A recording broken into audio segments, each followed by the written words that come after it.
Welcome to Find You Fridays with me, your intuitive connector, Lorene. I hope you're having a fabulous day. Let's just get all this background stuff going on. Here we go. 1, 2. Awesome. Hello, Melinda. Hello, my darling.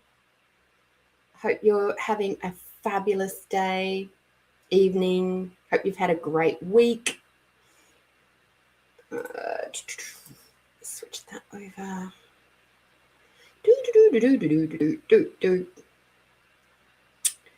I am afraid I was a little bit distracted as I was getting ready this evening.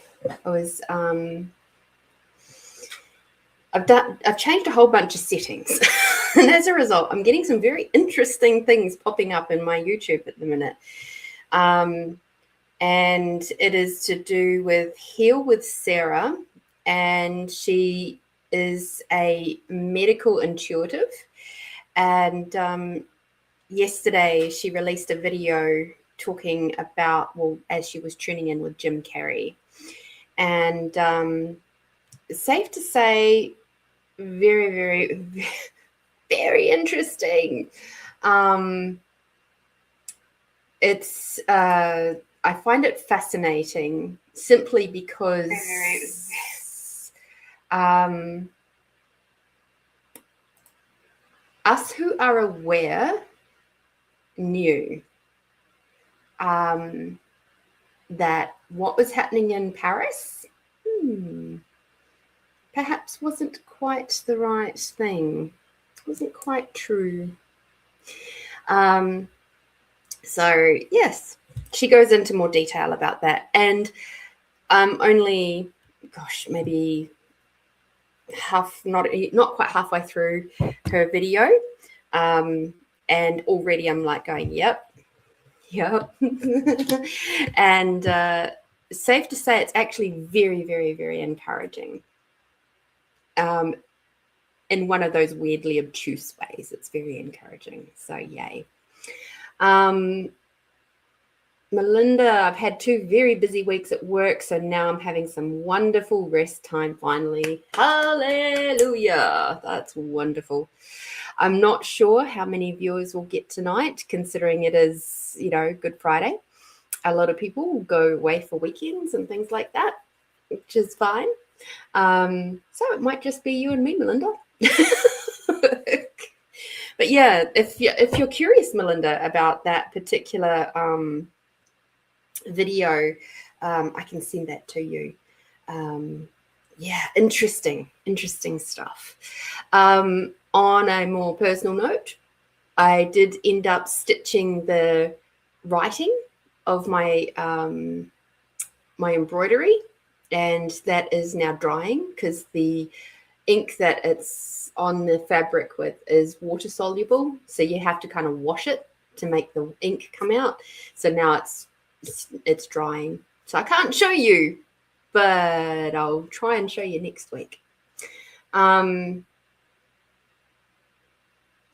Paris?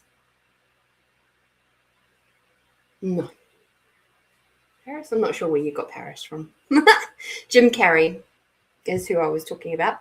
Let me just grab that for you now, and I'll send it over to you, because it's just you and me right now, which is cool. It's copied. Super interesting.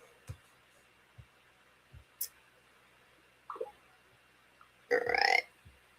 There we go. Cool. You can watch it later.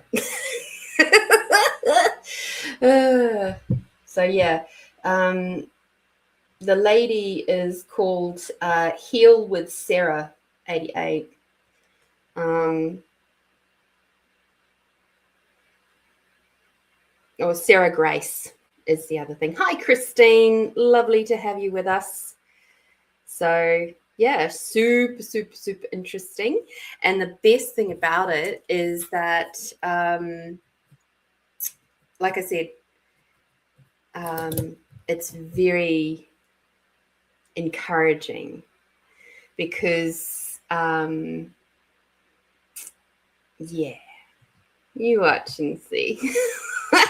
Basically, from my perspective, it's confirmed everything that I've thought already and have mentioned to you guys already of how, when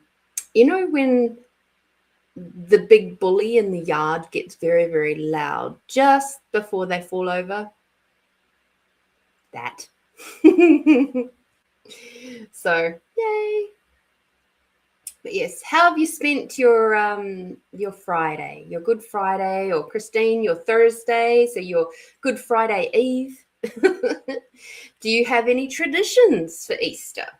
The only tradition that I've ever experienced from my family was, Easter eggs, when the, grandkids and stuff started coming along, then we got Easter egg hunts, but not when I was young. It was just kind of like, here you go, here's an Easter egg, go eat. But when I moved to Australia, I then got introduced to the Fish on Friday thing, where you're only supposed to eat fish on Good Friday, I think it was. Yeah, I'm not into fish right now, so I'm eating pretty much everything but fish. Christine says, yes, Holy Friday is very important for us Catholics. Yes. Do you do the Fish Friday thing, Christine? Curious and curiouser. All right, let me find some cards. So, Christine confirms, yes, Fish Friday. Fabulous. So the memorial for Brian last week, that was lovely. And I got to have a very long conversation with his son, which was really lovely. And yeah, that was good. The son sort of wasn't too sure about the reference to the oak tree that Kerry Ann was tuning in on. I am still unsure of why that particular message came through. But as I was watching something today, because he came from up north, up in the sort of more rural areas up north, and there was some his childhood was a little bit not really spoken about. He didn't talk with his son about his childhood at all. So there's lots of big gaps that he doesn't know what happened. So there may have been an oak tree from his young days that his son doesn't know about, but feels important to Brian. So wherever that oak tree is, and whatever that meant to him, I wish him and hope that he's able to move it through and connect with that tree now that he's in his spirit form. Yeah. But yeah, there was something, that was the other thing I was going to say. So I was watching Love on the Spectrum today, and because I've released a new series 4 on Netflix, and I was, after I'd done all my chores for the day, I did a good job today, and I sat down and I was watching that, and the character, one of the couples has gone off to England for a trip, and they went to, I think it was Buckingham Palace, or I think it was somewhere around there. And they were looking at all of the crests on the gates. And underneath, there was this one particular crest that they were looking at, but it was quite up high. And there was a lion, and then there was a unicorn. And then underneath that, there was 2 trees. And Connor, the guy, says, "Oh no, they're carrots." Because his girlfriend thought it was mushrooms, and he's like, "Oh no, they're carrots." But when you actually looked up a little bit closer, which the camera did do, you could see quite clearly that they were actually oak trees. And I thought in that moment, it just kind of, Brian pinged back into my mind, and I went, I wonder if he's actually referring to his British heritage, that there is a connection there that maybe he wants his son to have a look into a little bit more closely. Perhaps it feels quite light. I'd love to know what your thoughts are if you're tuning in at all. See what you think. Does that feel light for you? Does that feel true for you? It's cool if it doesn't. I'm always open to other people's interpretations and to see what they get. But safe to say that was it was interesting. I was just sort of watching but not watching, and to suddenly see, like, my attention was there, and it was like, oh, huh. In my tea, we have peppermint. It's plain old peppermint with a little teeny tiny bit of honey, because I'm trying to clean out some honey jars so that I can turn them into tea jars. So that's lovely. Lovely bejubbly. How has this full moon felt? The full moon tonight for you, Christine? I've certainly noticed that people out and about have been really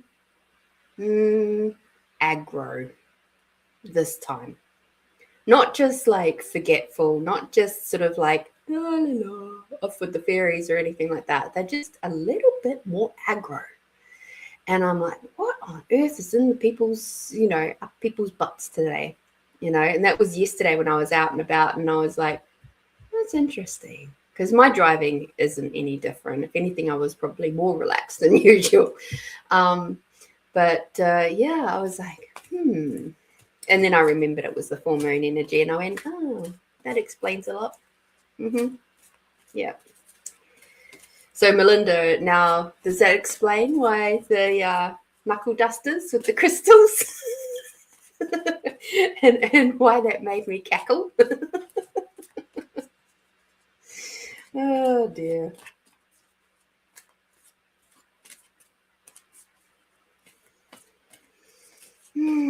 What is the aggressive?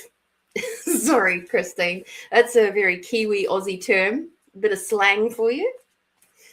Aggressive. We tend to shorten words a lot. So service station becomes servo. Bottle shop, as in a liquor store, becomes bottle-o. These are very Australian terms. Agro, however, goes both ways. Like New Zealand and Australia both share agro. Oh gosh, what other ones are there? There's lots, but Aussies love to shorten stuff. They just love it.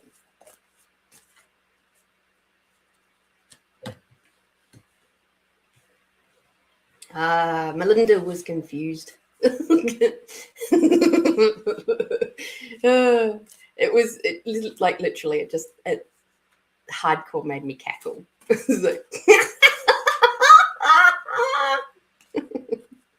That's what it did.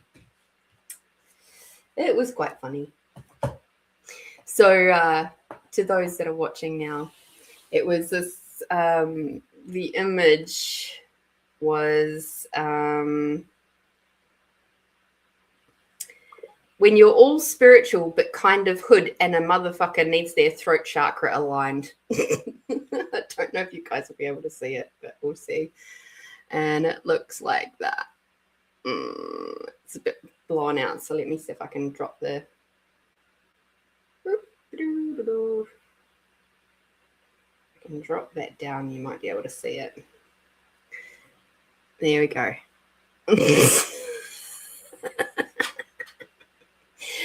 Believe me, I'm not super into violence, but that one made me laugh. It made me laugh. Alrighty. How would you say crazy in Aussie? We probably do cray-cray, but there's a lot of... I'm trying to think, what other terms do we use? I'm trying to think of the other Aussie terms. Melinda, can you help me out with that one? How else do we say crazy here? There's different ways. Like I've brought with me / picked up here. Like if somebody gets mad, they'll say cracked a banana. Which is kind of funny. It's like, how do you crack a banana? I can't think of what else. There's probably quite a few, but I can't really think of them at the moment. So that's all right. My brain's not really there. Okie dokie.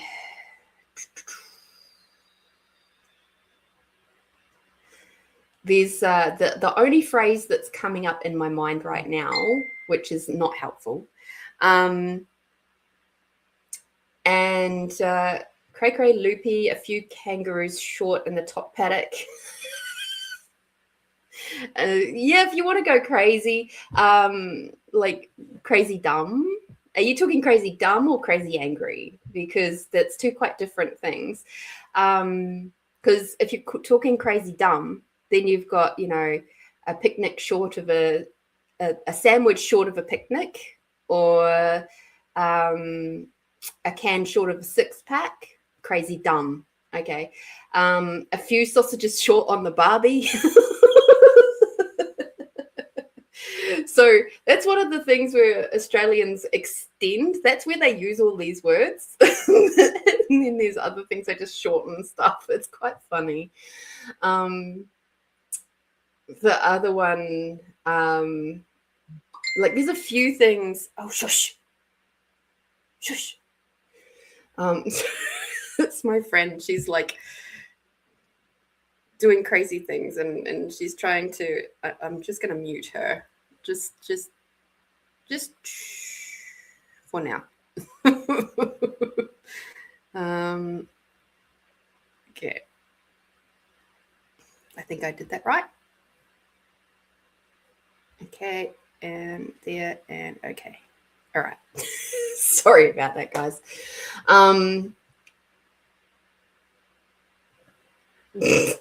Christine says, I'll do the sausages for this since it will be used on a guy.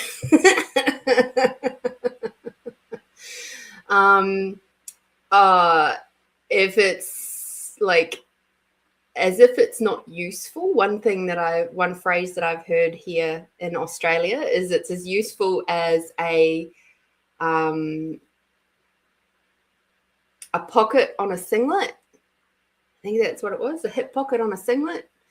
And the other one was, what is the other? There's another one around motorbikes, I think.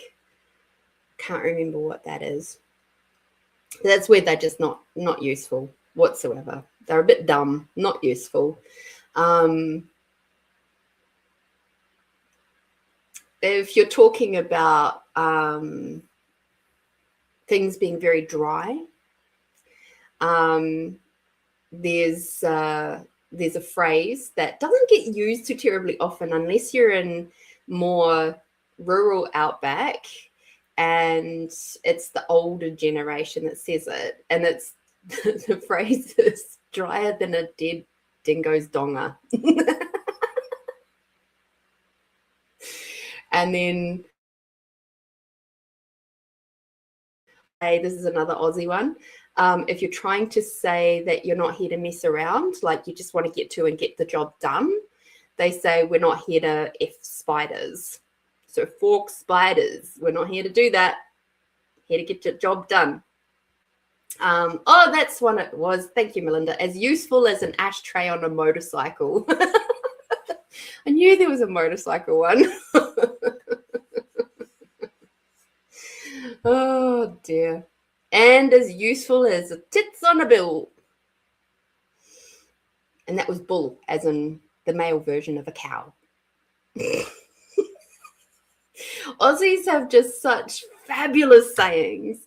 And yeah, useful as an ashtray on a motorcycle. So you can imagine that, eh? It's like trying to smoke and then they put the ash down there. It's like... Oh dear. In fact, I heard somebody say that motorcycle one just the other day, which was why it was kind of in my head a little bit. So yeah, it was actually in reference to the New Zealand ex-Prime Minister Jacinda Ardern, because she's now trying to become an Australian citizen. Apparently, she's immigrated here permanently, and that's because the Kiwis don't like her.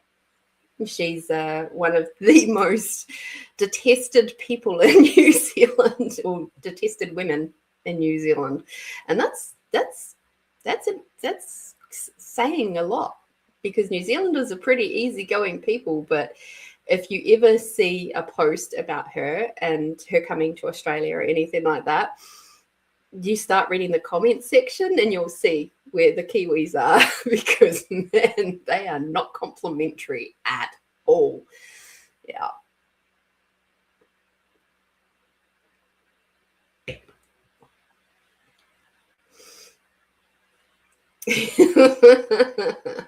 Yeah, Melinda, fair dinkum. When I was in high school, my grandmother started saying fair dinkum, and we're like all looking at her going, what the, where did you pick up that from, Grandma? Like, no, we're not in Australia. No, stop it. And I think she still says it now, but it's a funny old phrase. So, yes, she's absolutely the most hated Prime Minister. And I mean, there's been others that have been really shocking, but the way that she handled the COVID times, yeah. Yep.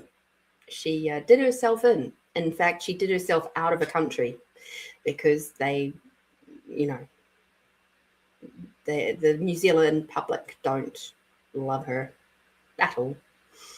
Interesting. There we go. All right. So for this next week, now that we've gotten through the full moon, we're still sitting in Aries, and there's lots of lovely stuff about Aries, and you know, it's that forward moving energy, and there's lots of cool stuff going on with the full moon in Libra and all those sorts of things. Pretty sure it was full moon in Libra. I saw that somewhere. And from what I gather of what I picked up over the last few days, is at the moment with the sign of Aries, with this month, you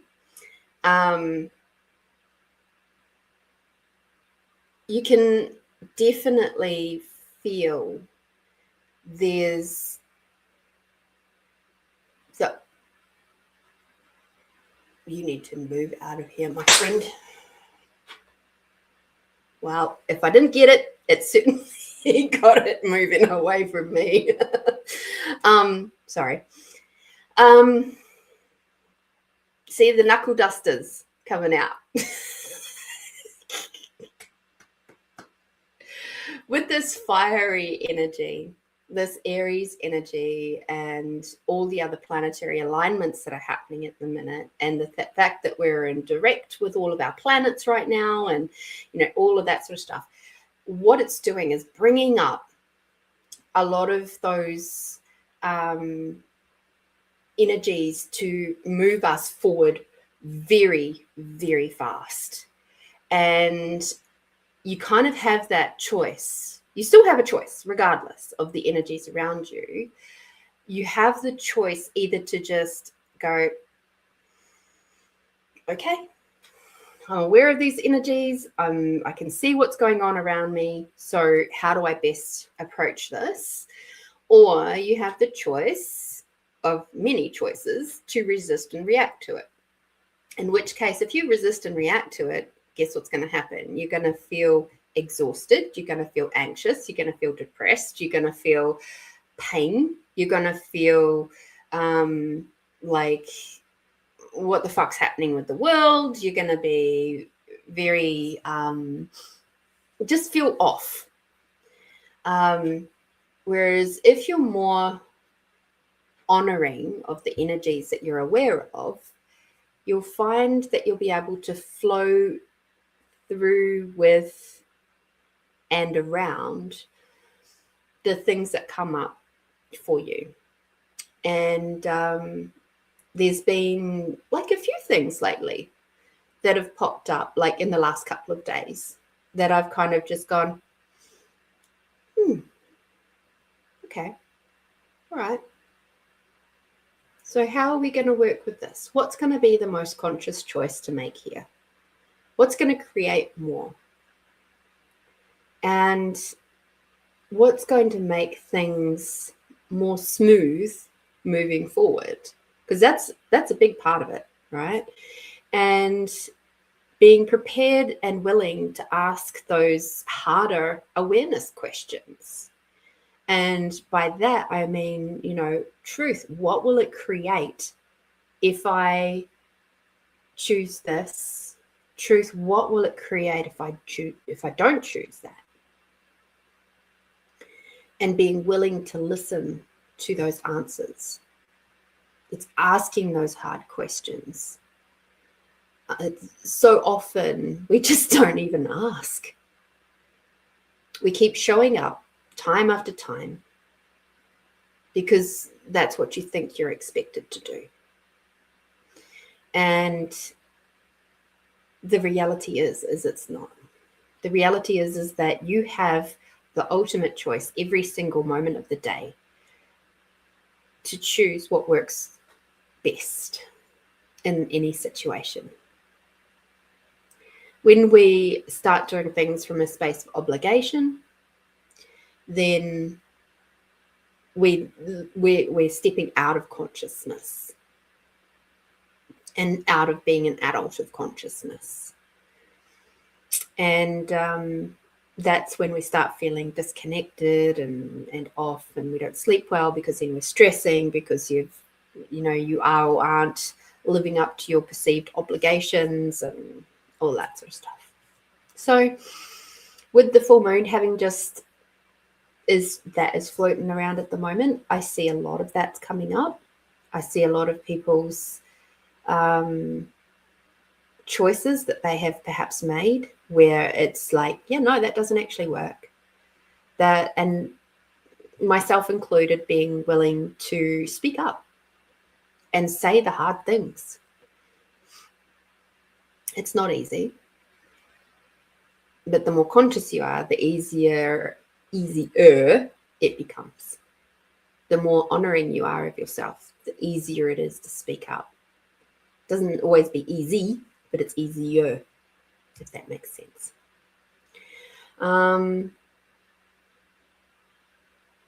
Obligation for me is now getting people-pleasing and unbalanced of give and take. True. People-pleasing often is a coping mechanism. It's a trauma coping mechanism. Just saying. All right. So let us have a look at this week to come. So from the 4th to the 10th, this is to do for the entire collective. We have comfort is our first card. And it says, I am with you in your time of need, helping your heart to heal. So as I said, there's a lot of stuff coming up right now of old pathways, old behaviors, old choices that are no longer working. And they're coming up and they're being very loud right now. So Christine, if obligation and people pleasing is no longer working for you, that's why it's coming up right now. If working so that you're so completely exhausted isn't working for you, that's going to be coming up right now. If people around you are not telling the truth, that will be coming up for you right now. If you're not telling the truth, that'll be coming up because you'll find that people around you are starting to question you a bit more, right? So with the comfort side of things, right, Archangel Azrael is helping your heart to heal, okay? Because all those things affect your heart. They affect the way that you connect with others. It affects the way that you connect with your higher self. So it's important to tackle these things as they come through. With the honor, the love, the unconditional love and respect that the trauma that has, been activated or created, which then created the coping mechanism is dealt with. There's a lot of healing going on with this card. Okay. The Archangel Uriel. Trust your inner knowledge and act upon it without delay. Okay. Basically, this is the acknowledgement that you do know. You have all the skills, if not all the skills, most of them, to be able to get to where you wish to go, to be where you wish to be in life. And if you're not where you wish to be, then which skills are you ignoring? Which skills are you pretending like you don't know? It's like, this is where in the pretending that you don't know, even consciously, when you ask those questions, those consciousness questions, and you go, I don't know, that's a lie. You do. You just don't wish to acknowledge it. You've got the skills, you've got the tools. And if you don't know how to tap into your awareness, which I know you guys who watch this show, you do know because we've spoken about it so many times. But if you don't know, then ask someone who does. Ask someone who taps in with their awareness and learn. But every single one of us has at some point had that gut feeling. The gut feeling of like, oh, that doesn't feel good. Or, oh, actually, that feels really nice and light. That feels right to me. So, for example, me moving to Australia, it was like this intense pull to come here, to live in a different country and to come somewhere where I felt safe enough and like life was going to be okay. And magically, I ended up in Adelaide, having never, ever visited here once. Crazy. And without a job, without very much money. And yet still here I am, nearly 16 years later. Living the dream, as they say. Having a good life anyway. Right? So, You know what to do. And if you ever hear yourself saying, I don't know, one of two things: either you do know and you're not willing to admit it, or you honestly don't know, and it's a chance for you to ask more questions or ask someone else who does know for some mentoring, is how to get your own awareness up on that one. Okay? You know what to do. We have Beloved One, which is Archangel Shamil, I think that's how we say it. I am helping you with your spiritual soulmate relationships. So for those of you who are in relationships right now, there might be a little bit of a wibble wobble happening this week. So you can certainly ask the Archangel Shamil to help you with that. And just again, come back to this. You know what to do. Ask those harder questions. Ask those heart questions. Tune in with your awareness. Okay? Doesn't matter what anybody else is choosing. You choose for you. Okay? And if this relationship is supposed to be something that will last, it will show through. And you ask those questions like, truth, what will it create if I stay with this person? Truth, what will it create if I do not? And if you're sort of getting a bit of a wishy-washy answer, you go, truth, what will it create in 1,000 years if I stay with this person? Truth, what will it create in 1,000 years if I do not? And when you ask that one with 1,000 years on that, you'll get a very clear answer. And the reason for that is that what you're doing is you're tapping into the timelines. And if it's a little bit wishy-washy at the start, it's because the two timelines are very close together. And then at some point over the 1,000 years, it'll open out and it'll be like so vastly different. Okay, so that's why I expand it out to 1,000 years. I don't do 5, 15, 20, 50. I don't bother with any of that. I want a quick answer right now. Or a quick awareness.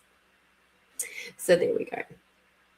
All right. So if any of you are in a relationship or you're having a little bit of a wobbly moment with maybe a family member, because they can be very, very close as well, it's okay.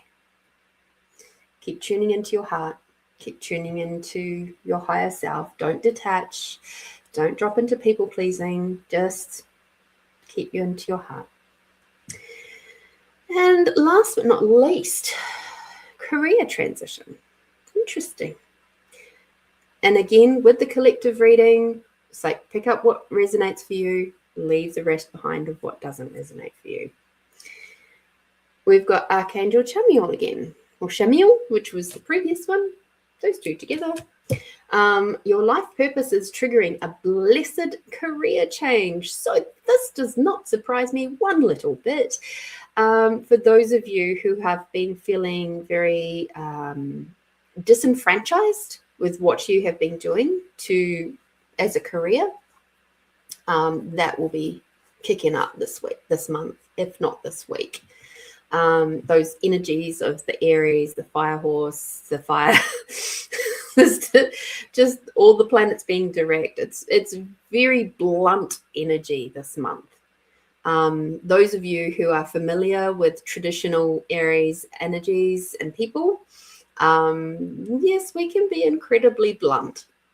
And this aspect of career and feeling like, do you know what? I'm actually just really done with this. I'm done with these people. I'm done with this workplace. I'm done. That will likely be popping up this week. Okay, for those of you who are in that little boat.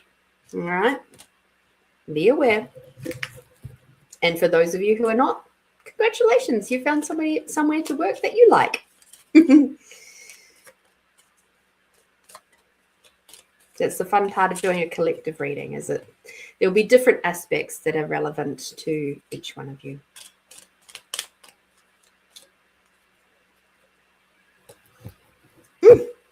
It's been a fairly heavy reading, safe to say. At the end of the day, don't forget your dreams. What is it that you're working towards? What is it that really lights you up? Take a moment this weekend over Easter to write down some of your dreams, to have that moment of just really looking at that and maybe break it down a little bit into, teeny tiny bite-sized pieces, so that once a day or every couple of days or whatever, you can actually make steps towards your dreams. If you have no dreams, maybe it's time to start creating some. Just as a thought. Andrea, hello, beautiful sister. Lovely to have you with us. Beautiful spiritual sister and family. Sending positive vibes and positive energy to my beautiful spiritual sister and family. Lovely. Thank you for being here. Beautiful, beautiful. So yes, it's going to be an interesting week. It's I wish I could say it was a bit more light and fluffy.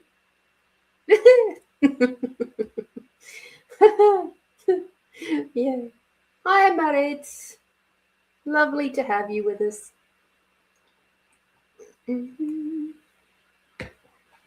I'm curious, Marit, do you guys have daylight savings?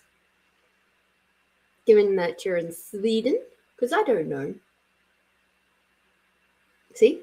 I didn't know something. So I asked the question. I'm very good at asking lots of questions. I asked lots and lots of questions. It was when I was growing up, I was one of two things. I was either really, really silent and listening, constantly listening, or I was asking a bajillion questions.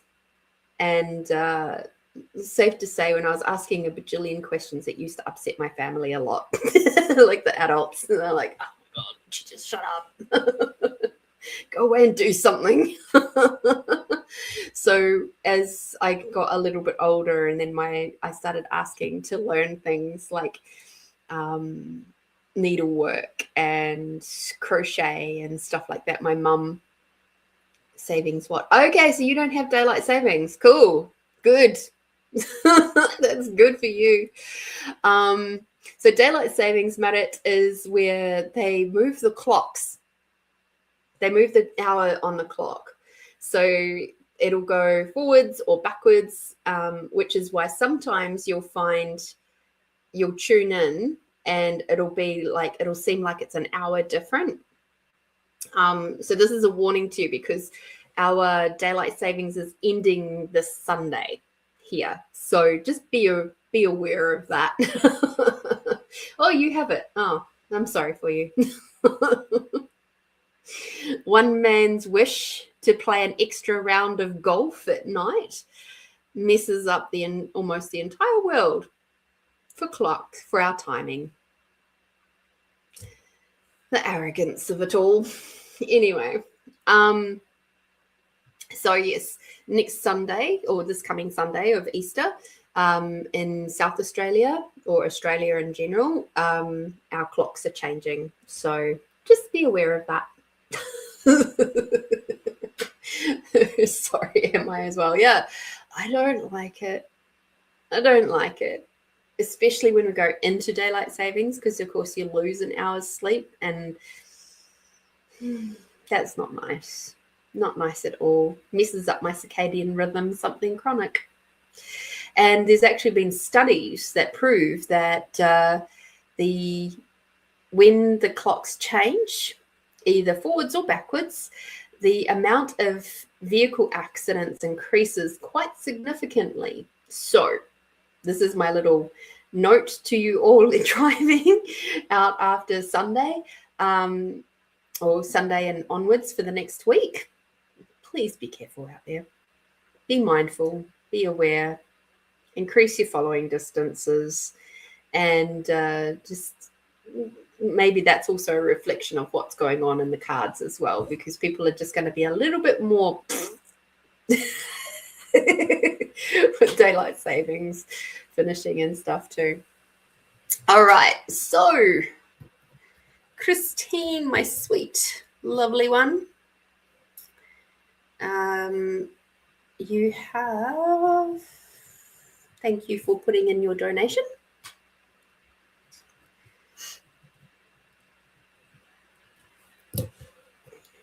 Melinda says, I am not a fan of it and cannot wait for Monday morning to arrive and I can have a proper sleep in. Yay. Happy dance. Yes, I agree. The only thing that is nice about it changing on Sunday is that I get an extra hour of sleep on Sunday morning. It makes up for the one I lost at the start of summer. I also don't know why they have it going for so long. Like, well past summer. It's into autumn. It's dumb. Just dumb. Dumb, dumb, dumb. All right.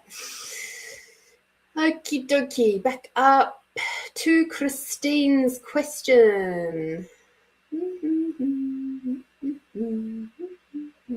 Normally I manage to grab it.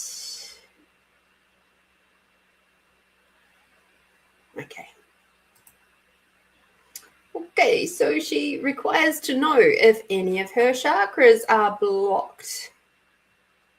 Okay. Interesting. I'm getting a couple of things.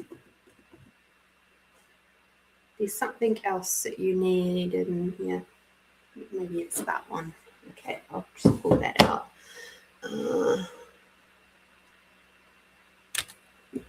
Okay. We have the tiger's eye today. It's a little different.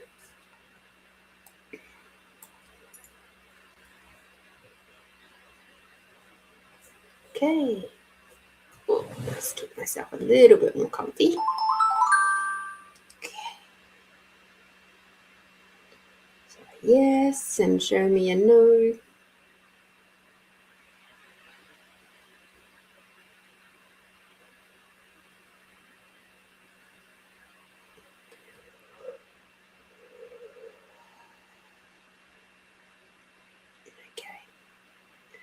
So truth is Christine's base chakra limited right now.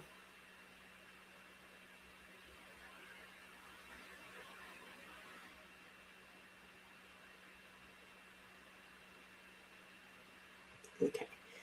I'm just going to ask it, please show me what does somewhat look like.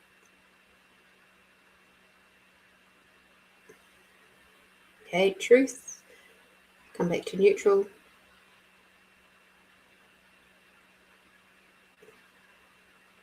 Please. Thank you. Truth, show me need more information or different question, please.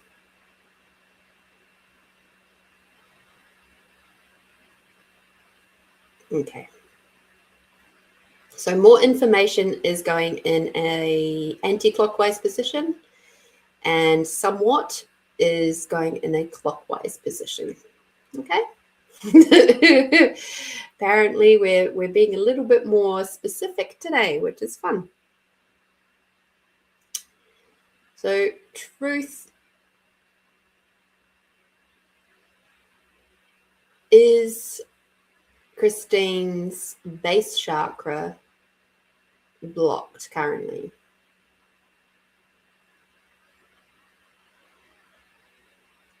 So this is why I asked the question, because it's going clockwise.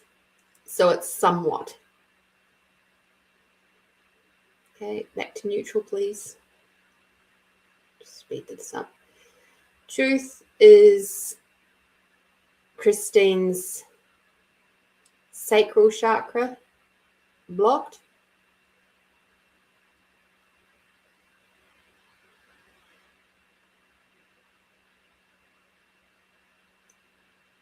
Interesting. That says yes.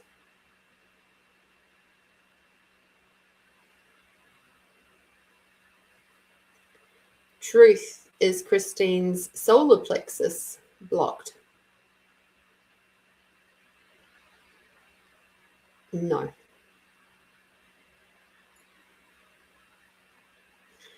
Truth. Is Christine's heart chakra blocked?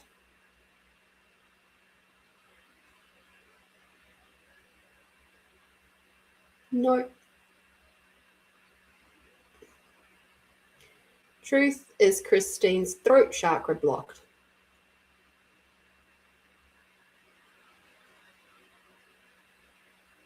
Interesting.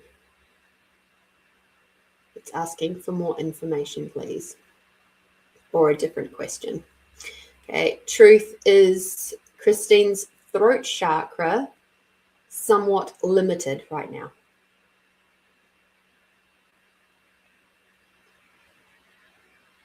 That's a yes. Okay. Truth. Is Christine's third eye blocked? No. Truth. Is Christine's crown chakra blocked? No. Okay.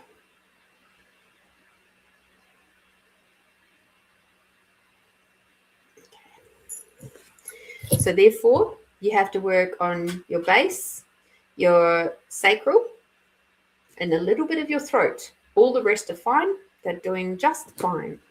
Okay. Is it still this one? Yep. Okay. So I'm curious to know why this card deck has decided to come out and give us a card for you.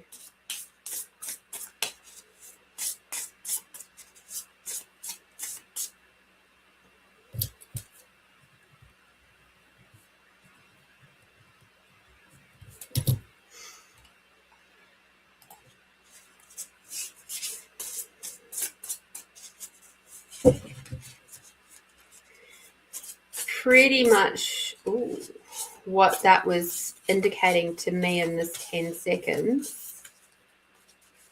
Where is it? Which one? That one. Okay. Is that, Christine, you required to do some work on your feminine connection stuff. Okay. So maybe re-listen to some of those meditations and things that are dealing more with that. And perhaps even some of your old sessions might be helpful. I'm getting second session. Okay. Let me have a look. What is this one?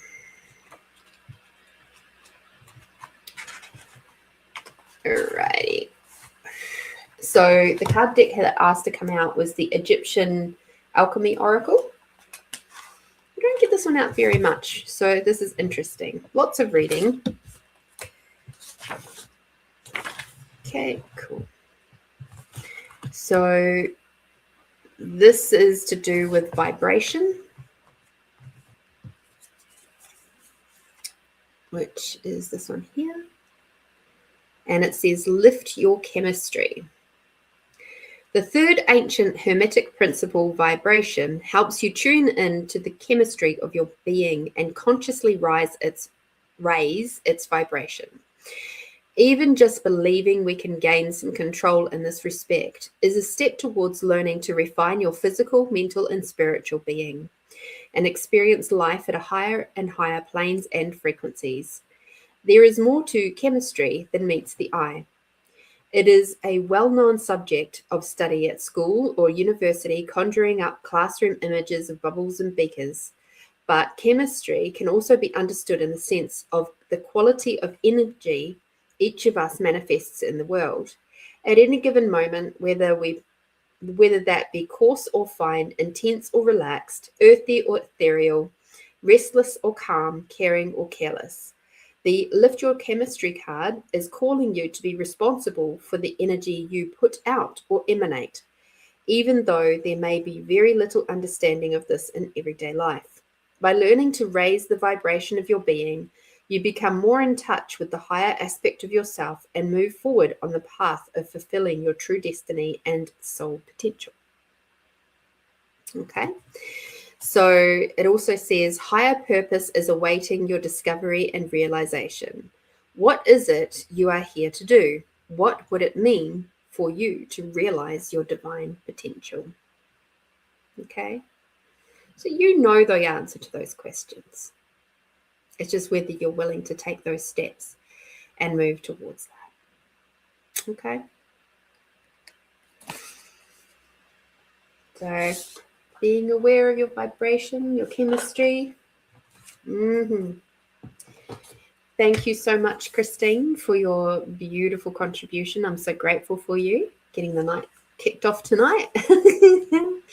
And apparently you were talking to someone who was in Egypt. That is awesome. So, yeah, wow.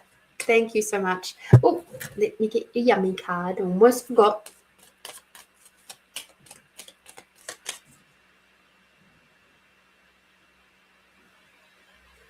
Very strange noises happening out there. Normally by this time it's very, very quiet, but I'm wondering.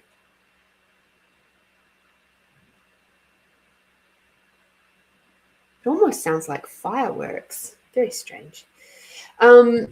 Imagination. Maybe Easter is not a. Anyway. Sorry, I went on a bit of a tangent there in my brain because there's I think it might be a Buddhist temple just down the road a little bit, and if they were having fireworks, I would absolutely be able to hear it from here. Yeah, that's definitely fireworks. Interesting. Imagination. Imagination is the thing for you also to remember. So that taps into the dreaming thing for this next week for the collective. Yours is imagination. What are you imagining? Are you imagining the good parts, or are you constantly imagining trauma and hardship? Because remember, your brain cannot tell the difference between real and imagined. So if you're constantly imagining the worst possible scenario, guess what's going to happen? Your energy, your vibration, everything is going to be creating that, co-creating that with you, with your imagination, okay? So just remember that.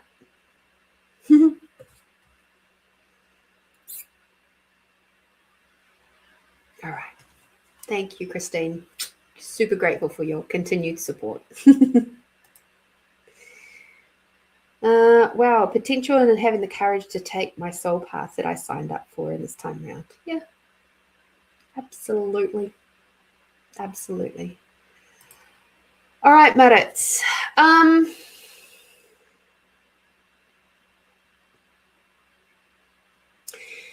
I cannot, in good conscience, ask if your daughter's chakras are blocked because they're not your chakras, and she hasn't given me permission to tap into her.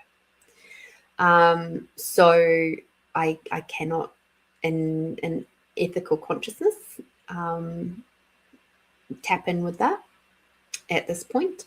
I can ask the second part of your question. Because that is to do directly with you. Okay?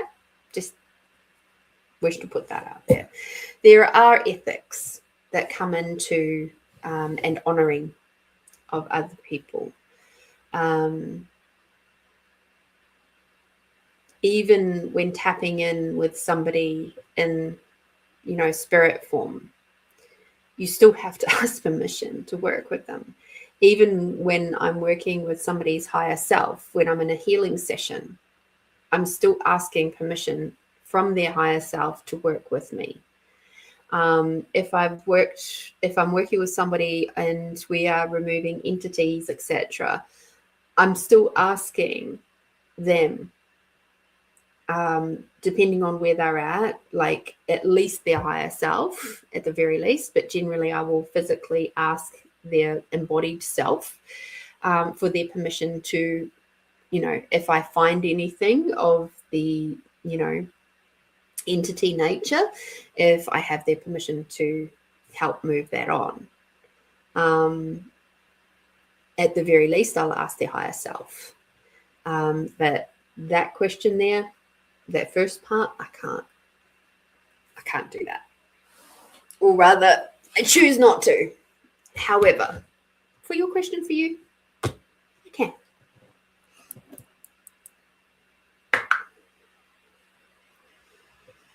So for this one, we'll come back to a beautiful heart rose quartz, because we like rose quartz for these kinds of questions. Okay, so truth. Is Marat's daughter sweetening towards her yet? No. Truth. Will Marat's daughter sweeten towards her in the next...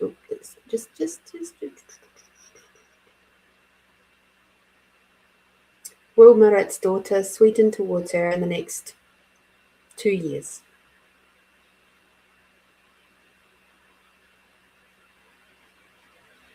No, but it's a much lesser of a no. Truth, will it be in the next 3 years?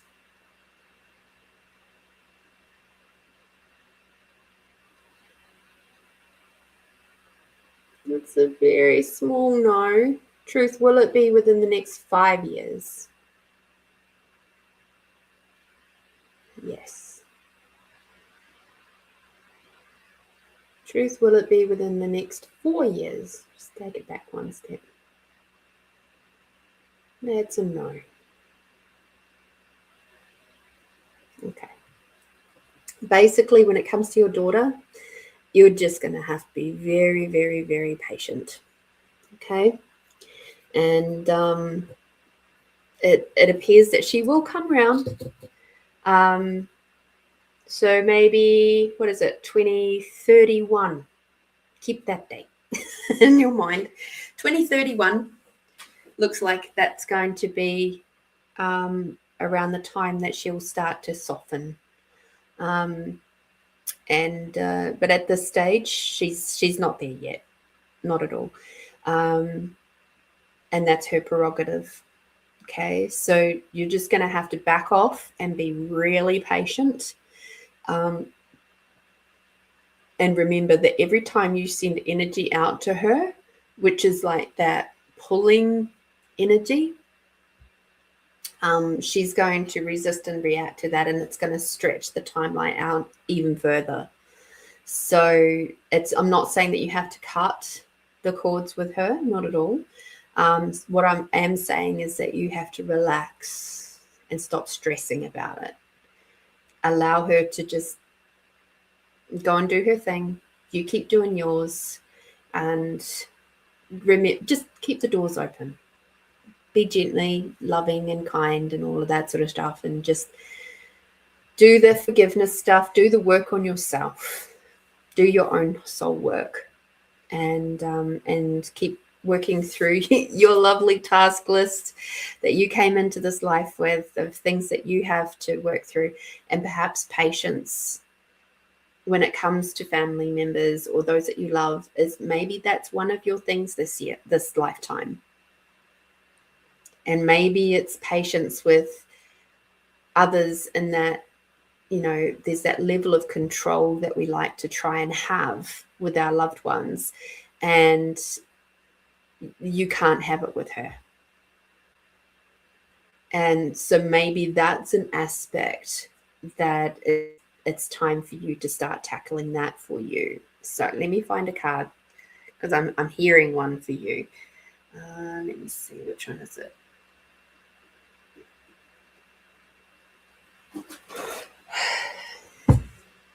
Mm-hmm.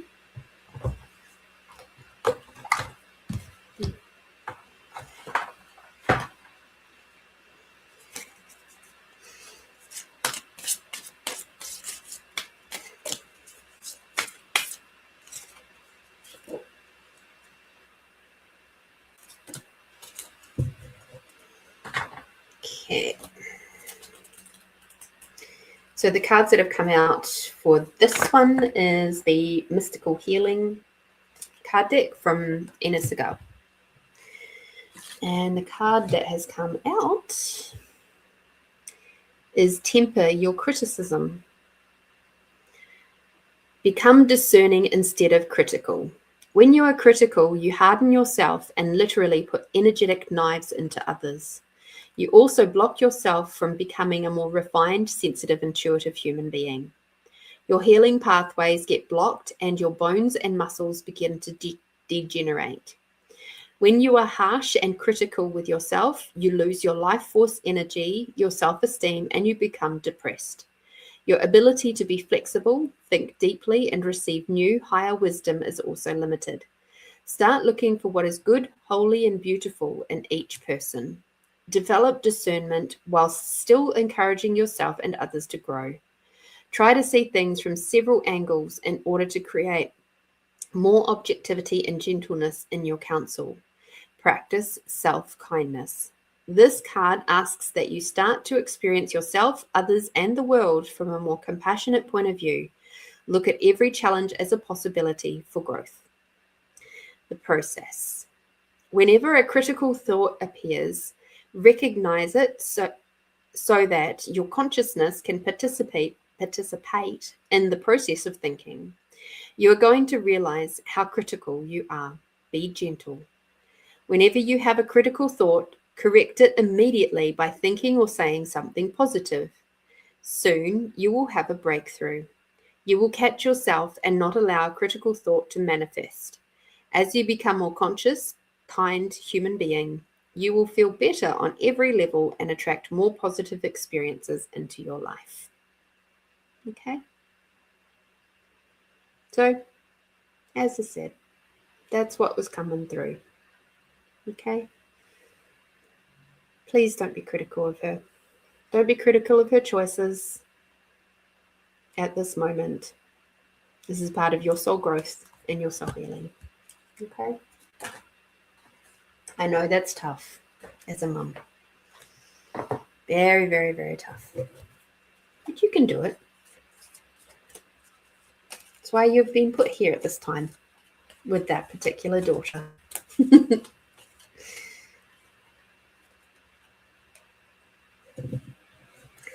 And how fascinating. The card that you got as your yummy card is joyous. So how often do you feel joy in your world? How often are you encouraging joy in your world? How often are you encouraging the joyousness part of your thought process around your daughter? Or even just of you in general? Okay?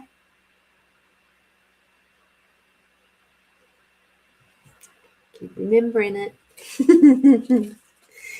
Thank you so much for your very kind donation, Marit. And thank you for tuning in from Sweden. I'm so grateful for you.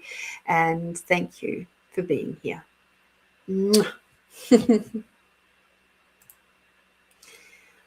Hello, Jocelyn. Hello, hello.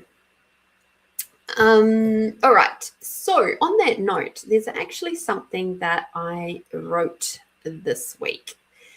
And actually, I'm going to go back to the post because I think the post is quite relevant for what we've just been talking about. All right. So this is both relevant for Christine and perhaps many of us.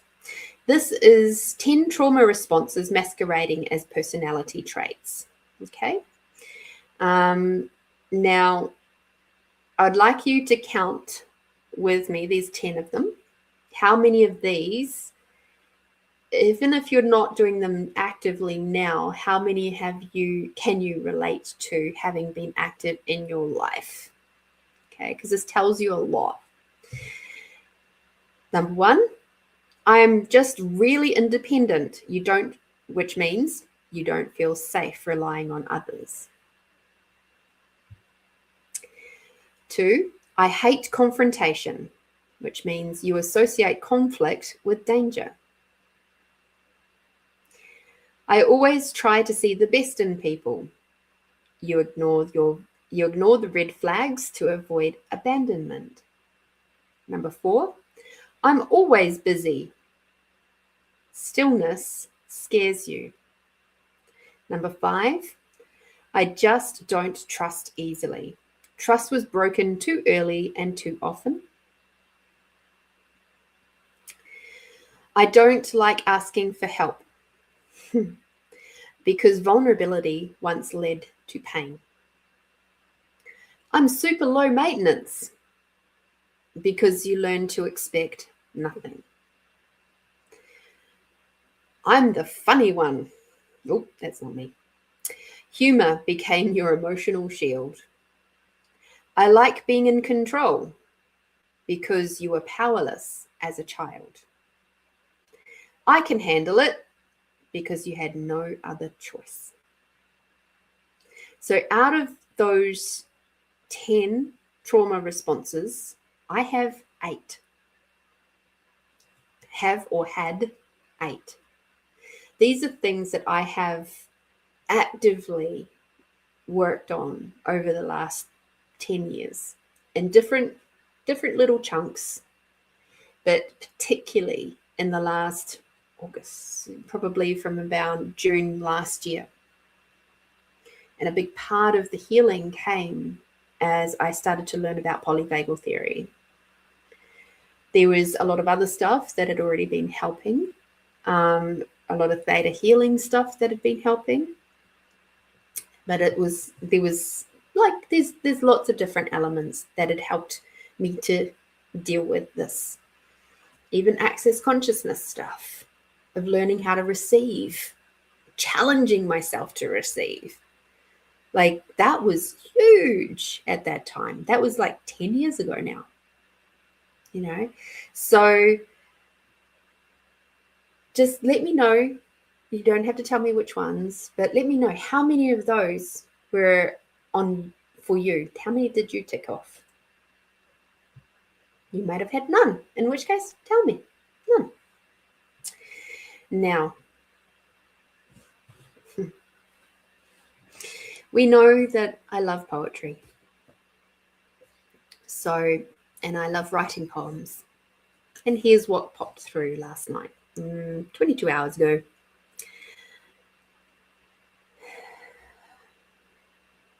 The unfathomable gift. Trauma isn't always big and bold. Sometimes it's subtle, snide, and sarcastic. It's those little letdowns over and over and over again. It's the grief that never gets addressed. It's the small comments said behind closed doors and in public, a completely different image is projected, throwing you off balance. It's not always about the physical bruises, but it's always about the bruises you don't see. The ones that linger on the heart, that get embedded into the cells and imprint on the DNA. That then becomes the foundation to create survival mode. And the body responds expertly. It floods the system with cortisol and adrenaline, ready for that next hit. The next emotional and psychological impact, the next broken promise, the next ignored moment, the next comment, the next. All proof that the only safe way to move forward is solo. At least then the only person you can let down is you, but your standards and control are so high that it's almost inconceivable until the body says no more. It's overwhelmed, in pain, overstimulated, anxious, depressed.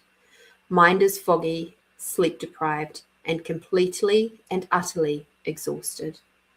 The body does remember what it means to not be in survival mode, but it's forgotten how to get there naturally because we forgot what it means to relax.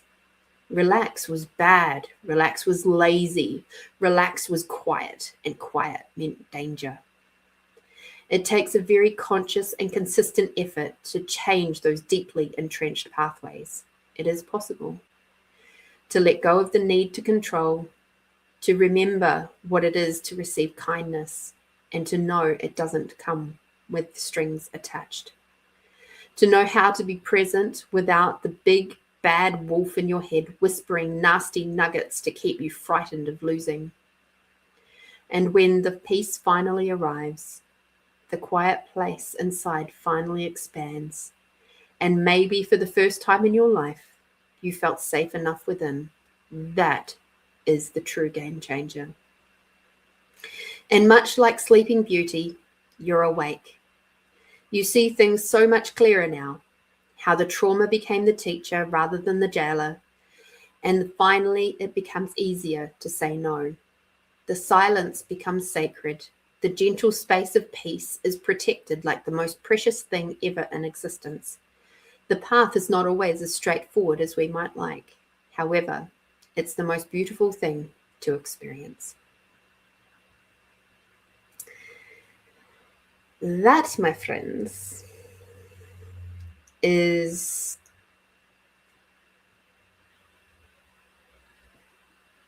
how my brain processes a lot. And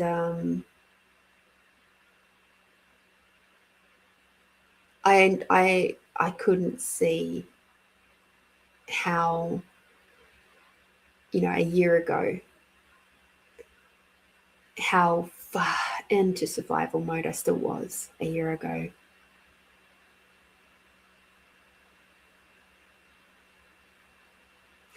I didn't comprehend then the length and the breadth and the depth of trauma mode that I was in, because I didn't have like the physical bruises, not from anybody really. Like, I've been smacked on the butt that I can remember twice in my life. Once with the cane and once with a person's hand. When I was very little. And that's interesting. The one with the cane was where it wasn't even my fault. I was taking responsibility. Sorry, guys, we're just having like a big moment right now. The story is that I was brushing my teeth, and I must have been about 4.5, maybe 5. And my little brother, who's 2.5 years younger than me, was swinging on the bathroom door, and it was a hollow core door.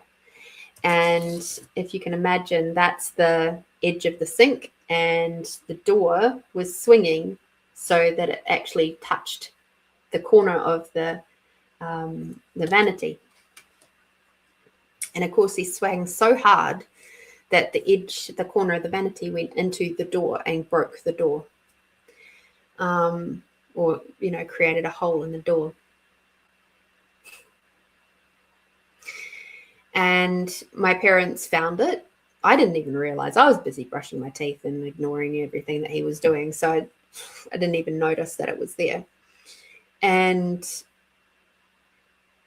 when my parents discovered that the door had a hole in it, they called us both into the bathroom and asked us who did it, and neither of us owned up. And so we were told to go to our bedroom because we shared a room, and they'll call us out in 5 minutes, and whoever did it has to come out and take the punishment.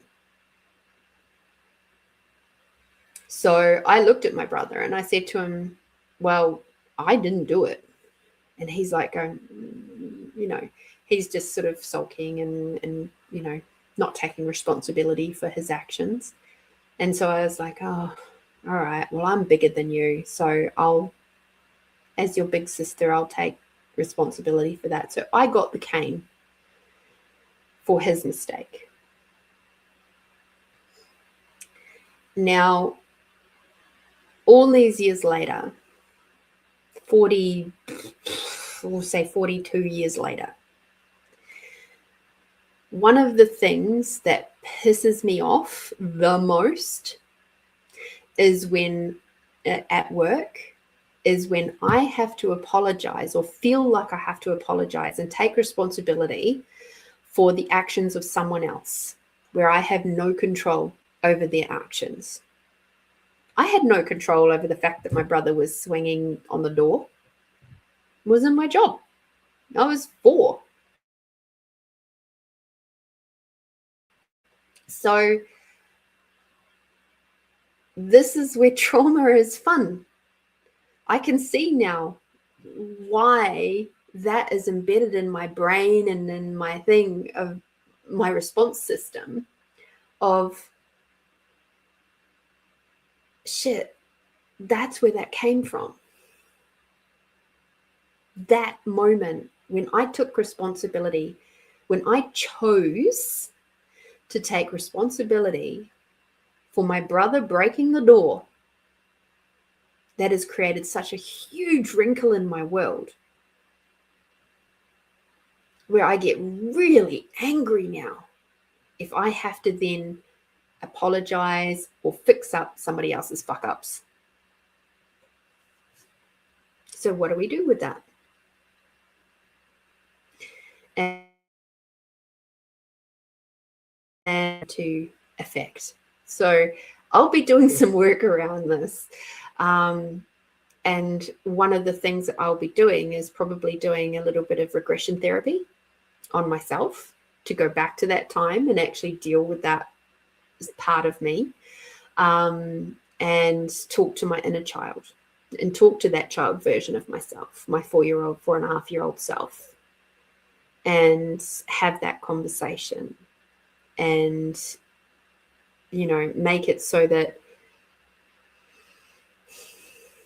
the imprinting of that is not out of anger anymore, so that I can be peaceful with it. Because being angry about it now, at my age now, really doesn't help. It doesn't help my stress levels. It doesn't help me in my, you know, creating a more positive experience with my clients. I can sympathize and empathize with them being pissed off because maybe they haven't received as good a service as what they were expecting. But at the same token, I don't have to add to that. So there we go. That's on the spot, real time, awareness stuff. That sort of process will be going on for you guys a lot this month. Sometimes it helps to write it down.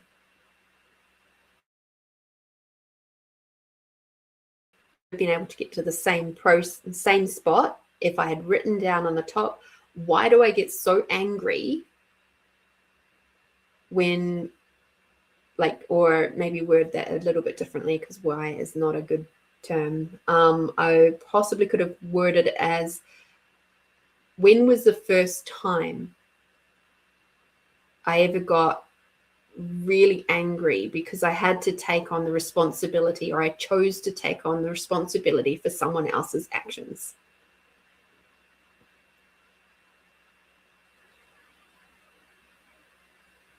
And then write it down. Write down what has happened. A lot of my healing work last year was like that.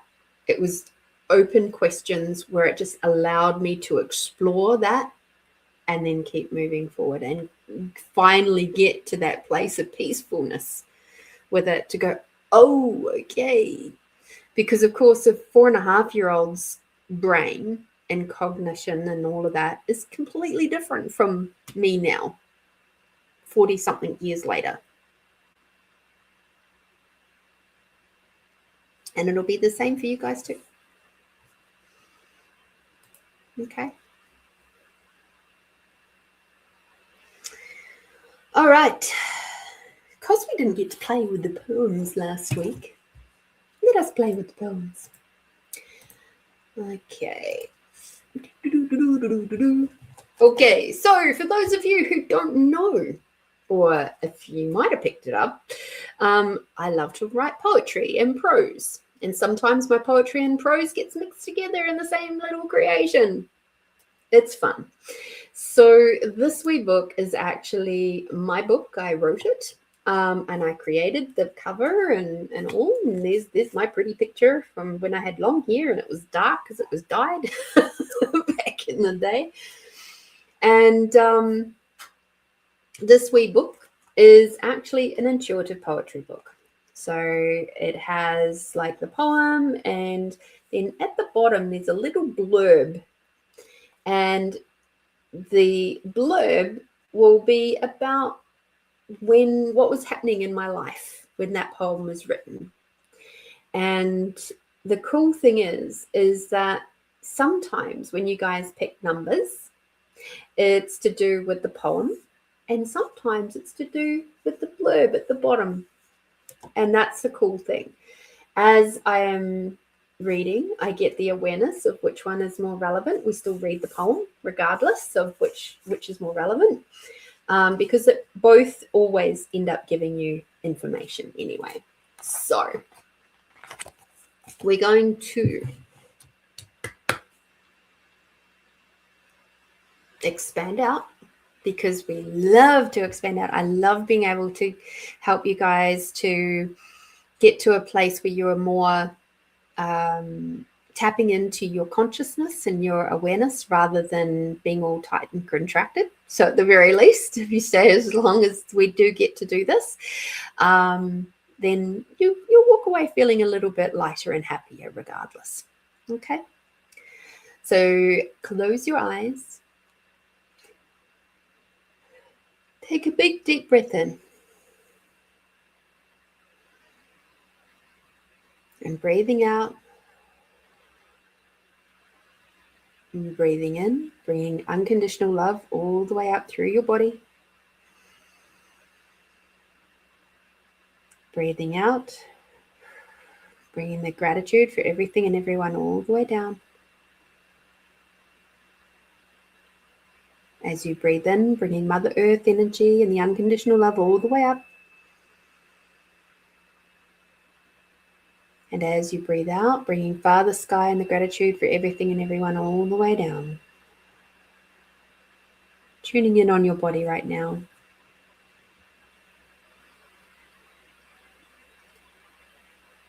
Just tuning in to your cells of your body, all the way through your body. Your billions and billions of cells, all working together to create this magnificent form that you are.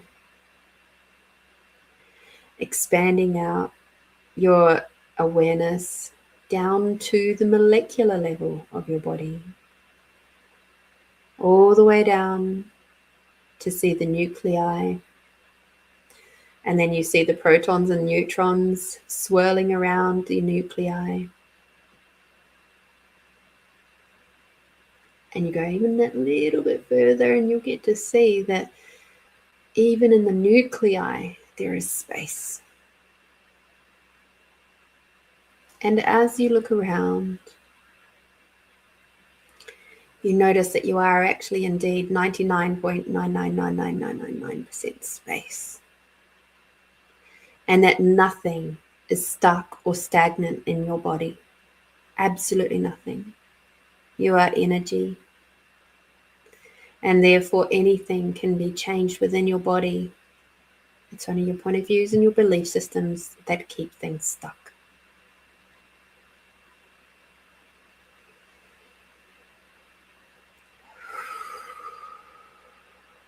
Now expanding out your awareness, out beyond your body, creating a big bubble around you. And as your awareness continues to grow and expand, and as we move through the different steps, you might yawn deeply. That's perfectly normal. Expanding out your awareness beyond the size of the building that you're in, up into the sky and down into the earth. And a big, big bubble all around you, expanding out your awareness now, beyond the size of the country that you're on.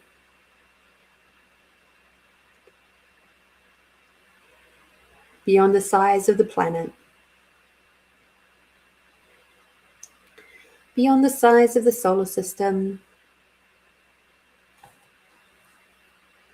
Beyond the size of the galaxies. Beyond the size of the universes.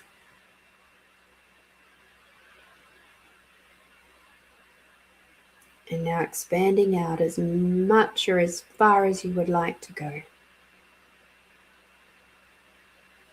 Take a big deep breath in. And out. And now tapping in to your body once again, expanding out your sense of allowance. This is one of the magic keys to your freedom of not being caught up in everybody else's stuff.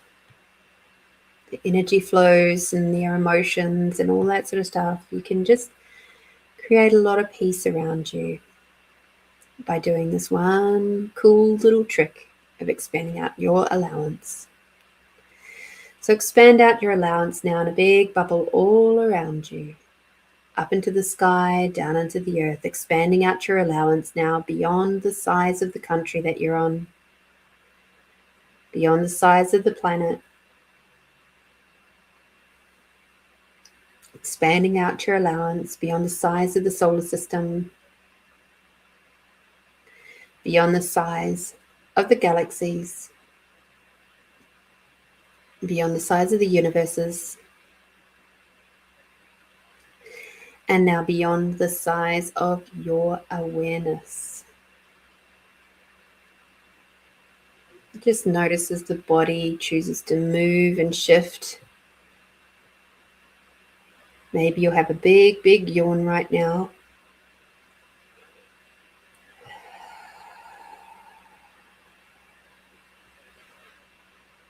Beautiful.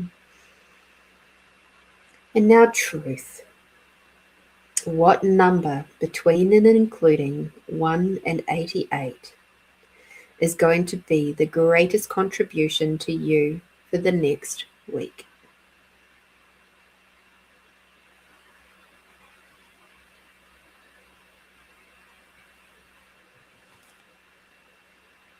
Put that in the chat now.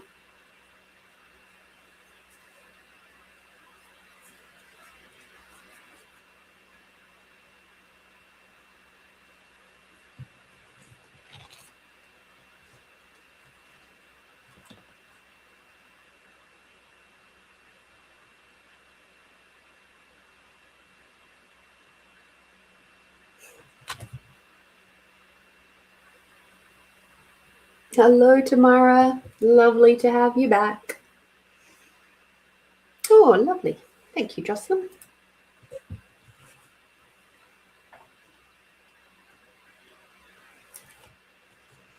Okay.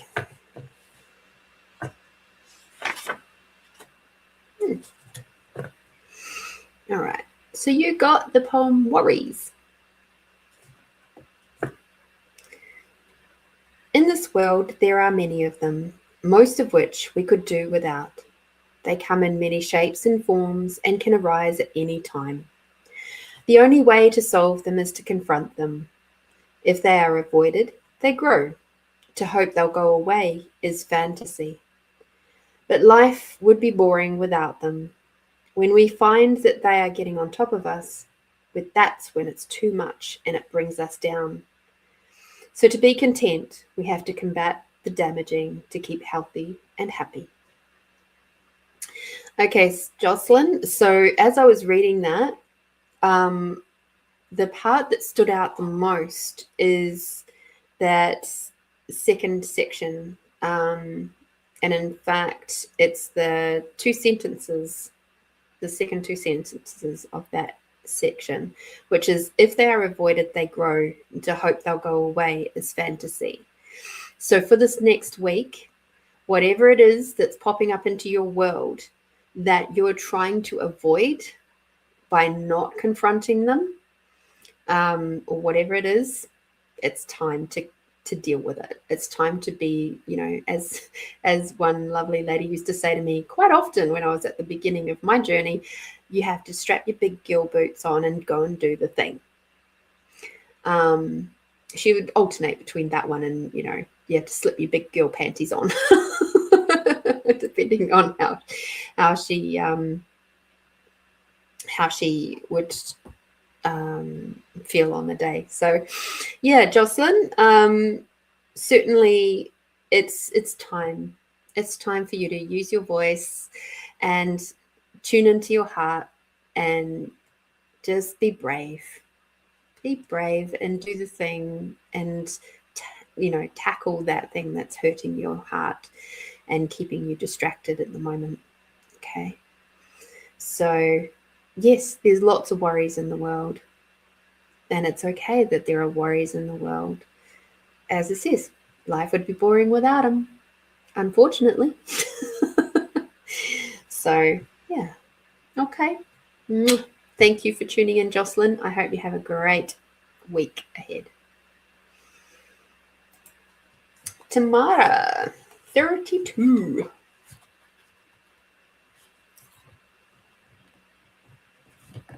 All right, this is interesting.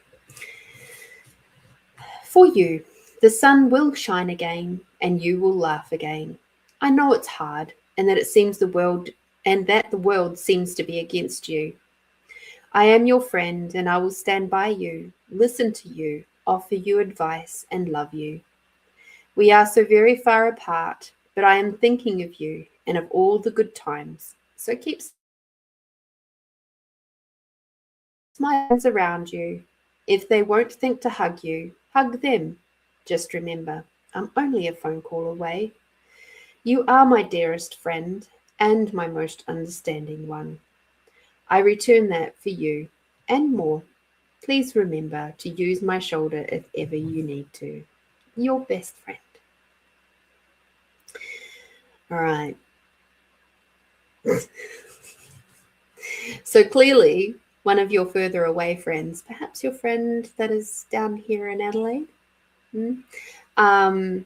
requires some of your Tamara magic, a tap in, a check in, a little bit of a friendly ear. So I'm going to read the bit at the bottom. At a time when I had best friends, because I don't have best friends anymore, I no longer do that. However, this poem was written very much from the place I wish I had been able to have been told just a year before. I didn't have those people around me that would hug me for no reason, and my best friend didn't really even know at that time I was struggling so bad as I didn't wish to make her worry being so far away. So those words were for her, really were the words for me in retrospect. Okay, so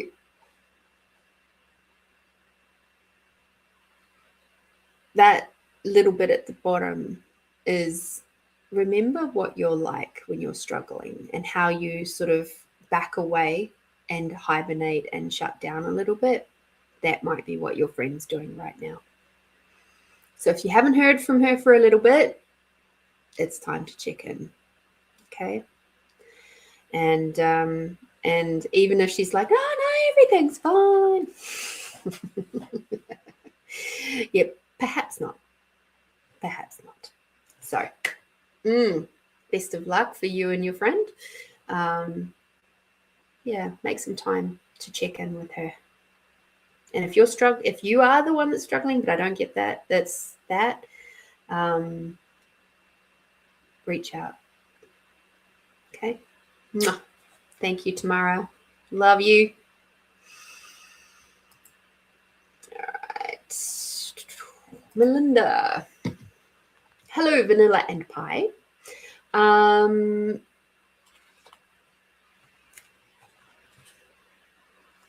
Thank you for being new here. And as a result, you wouldn't have seen this at the bottom. I will let that sit for a moment. Otherwise, I am going to just listen just quickly, just for a moment. Sorry, Melinda.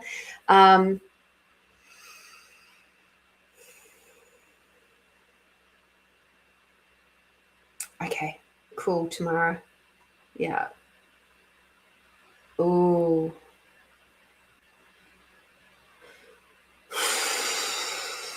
So your friend will be dealing with a lot of not only grief for the loss, but also more than likely she's also dealing with some projected trauma of what it would be like if it was her son. So yeah, there's some multi-layers going on there. Keep a close eye on her. Let her, like, really, even if it's short little bursts, keep an eye on her. Okay. Right. Sorry, Vanilla and Pie, coming back to you. Close your eyes. Take a big, deep breath in. I'm going to do this really quick with you. Okay. Breathing in. Bring Mother Earth energy up through your body. Breathing out. Bringing Father Sky energy down. Breathing in. Bring Mother Earth and the unconditional love all the way up.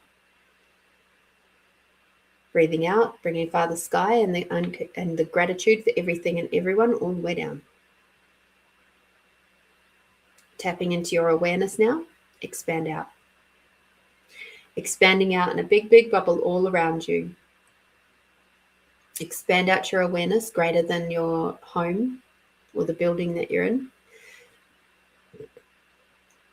Up into the sky, down into the earth, expanding out beyond the planet, beyond the solar system, beyond the galaxies, and beyond the universes.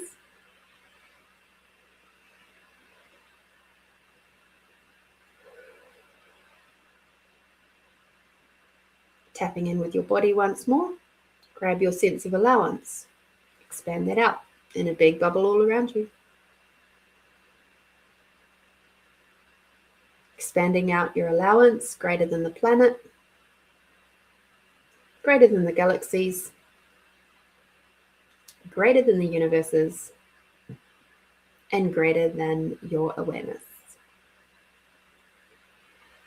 Now, truth. What number between and including 1 and 88 is going to be the greatest contribution to you for this next week?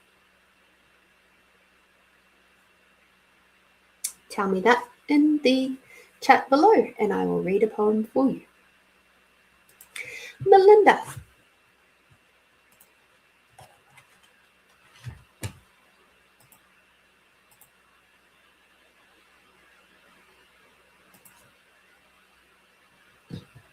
$22. No, 52 for you.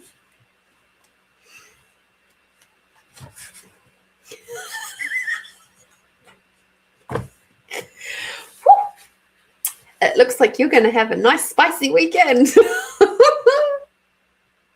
I'm curious to see what intuitively comes through from this one. 52 for Melinda. 6. Body's wet, breath hot, eyes glazed, embraces strong, legs entwined, lips together, tongues exploring, minds treasuring, souls connecting.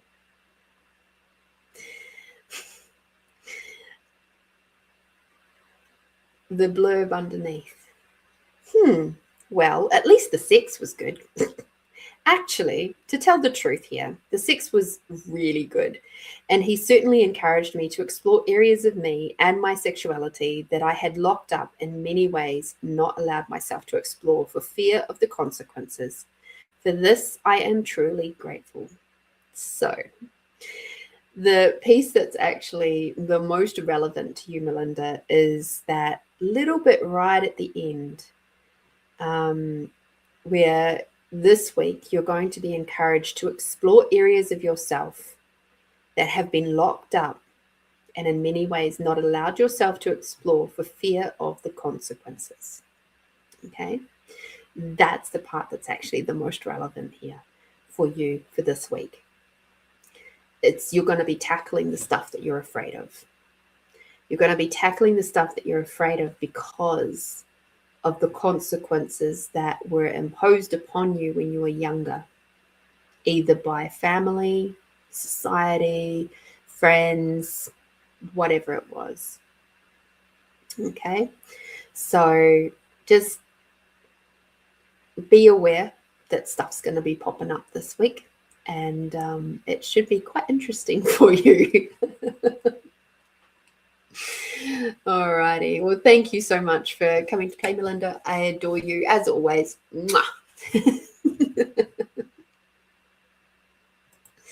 That's a fun one. And 22. All right.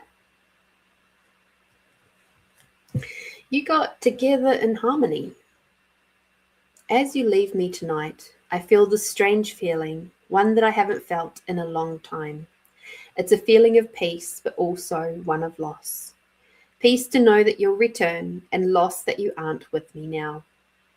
I want you to know, even if I can't say it at the moment, that I care for you, and that when we are apart, I'll be thinking of you.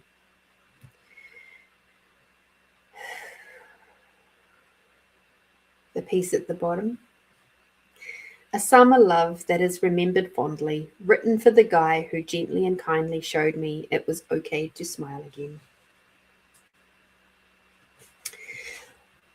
So, vanilla and pie. What I absolutely got is that it's okay to smile for you. Whatever you've been through, whatever heartache has happened to you, it's okay to smile. It's okay. It's one of those things of there is something brighter for you on the horizon, no matter what is going on for you right now. Okay, I see you've just put a message in there. My ex broke up because he allowed his family, especially his mum, to interfere with our wonderful relationship. Couldn't set boundaries. I and my family are still in shock and disappointed. Okay. In that situation, darling, until he grows up, and as we say here, grows a set of balls and actually stands up to his mum, he's actually done the kindest thing, because at this stage, if his mother is interfering to that level, that's not going to change. It's just going to get worse. Okay, so he's actually done you a blessing. And I'm sorry that you're going through the heartbreak at the moment. It sucks. It absolutely sucks. And yet, what I'm getting from this is that there is something brighter for you in your future, that there is something good that is coming to you that will be honoring. Do the internal work, do the healing at the moment.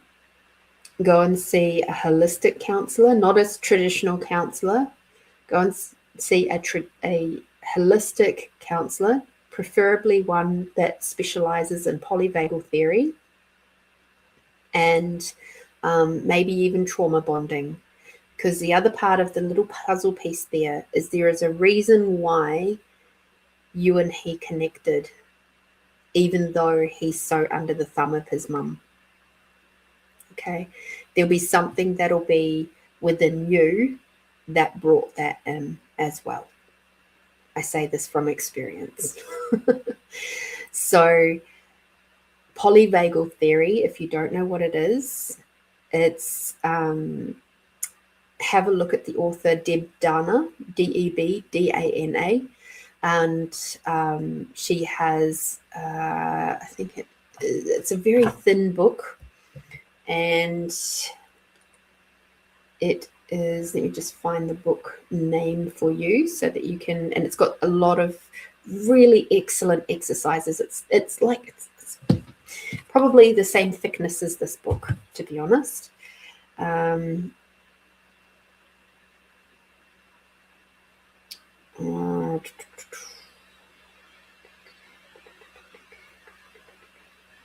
that one?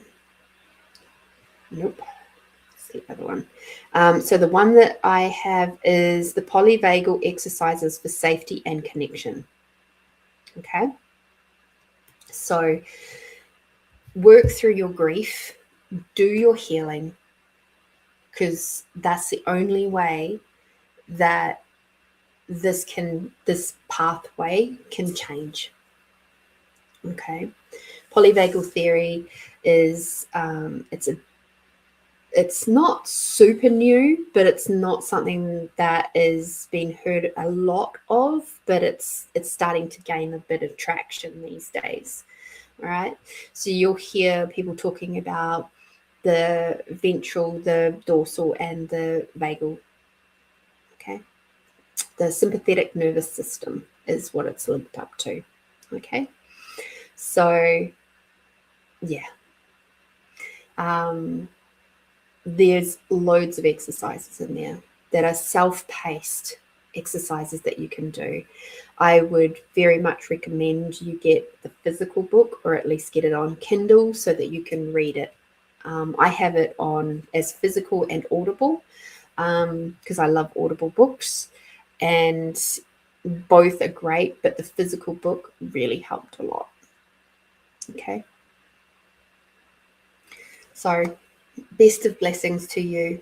And it's tough. I know it's fucking tough. And at the same token, he's given you a really big blessing here. Okay. So chin up. You're okay. And just keep counting the beautiful people, just being grateful for them that are around you right now, giving you lots of love and reaching out to you. Okay.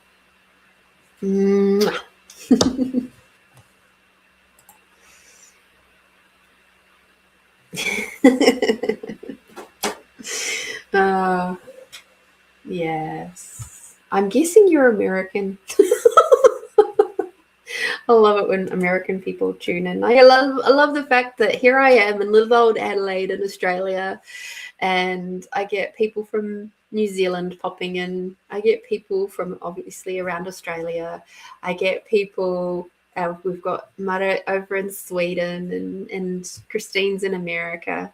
So I'm guessing you're also from America, because not too many people call me ma'am.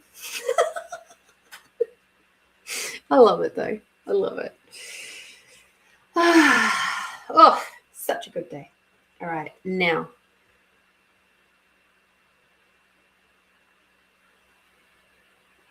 Damn, I should have written that down.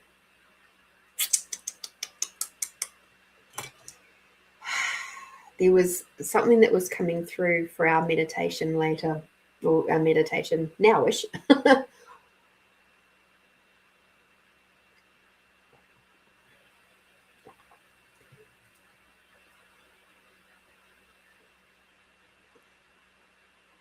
Let's see if I can find it. What was that?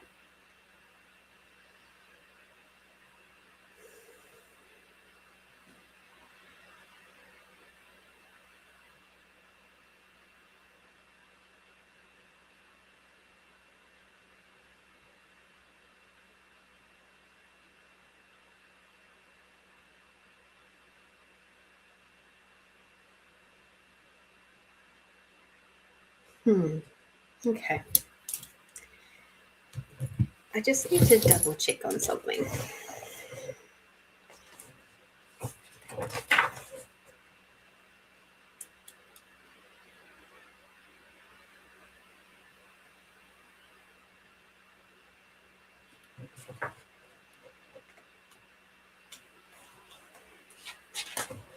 Sorry, guys. Just give me a second. Talk amongst yourselves in the chat.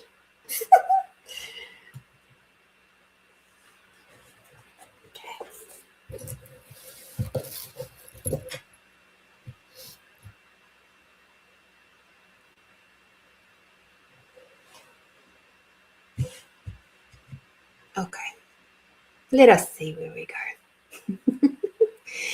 All right. So we're all nice and expanded out right now. And we're going to do our meditation.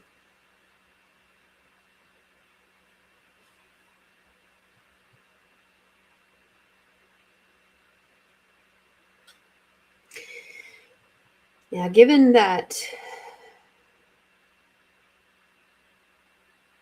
we are potentially going to be dealing this week as a collective with a lot of instances where the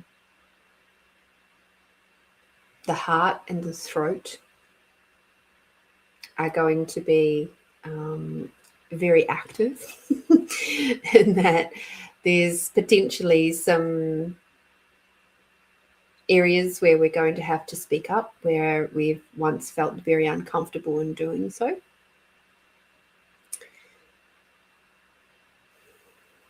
The sense that I am getting of this particular meditation is that we're going to clear the pathways between the throat and the heart. And in doing so, you'll be able to tap into your heart with a lot more ease. You'll be able to speak your truth with a lot more ease. And the disconnection that you're having currently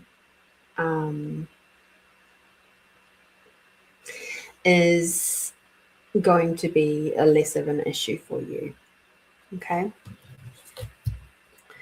So let me just chuck this on to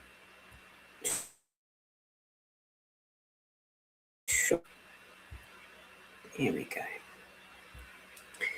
Because we don't need any other little distractions. Night, Melinda. Hope you have a good night's sleep.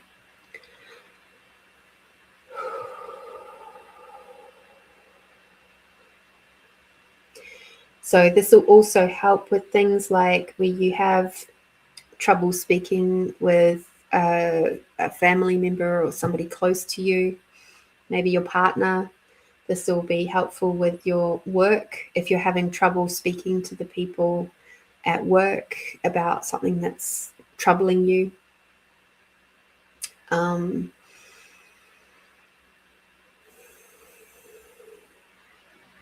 Because sometimes it is hard when something is upsetting you in your heart, because you can see the bigger picture. If you're anything like me, you do see the bigger picture. You do see how the actions of, say, one person can upset the apple cart so much for a greater community. All right.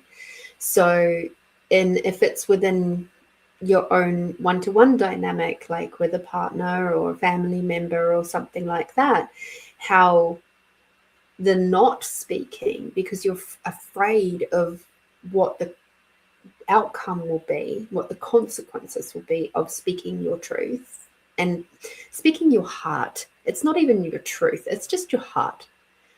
When you speak your heart, it comes with a great deal of vulnerability. And if you're someone who has had a lot of that trauma stuff that I was talking about earlier, that rejection sensitivity is super high. And So because that super high rejection sensitivity is active, you just don't want to do it.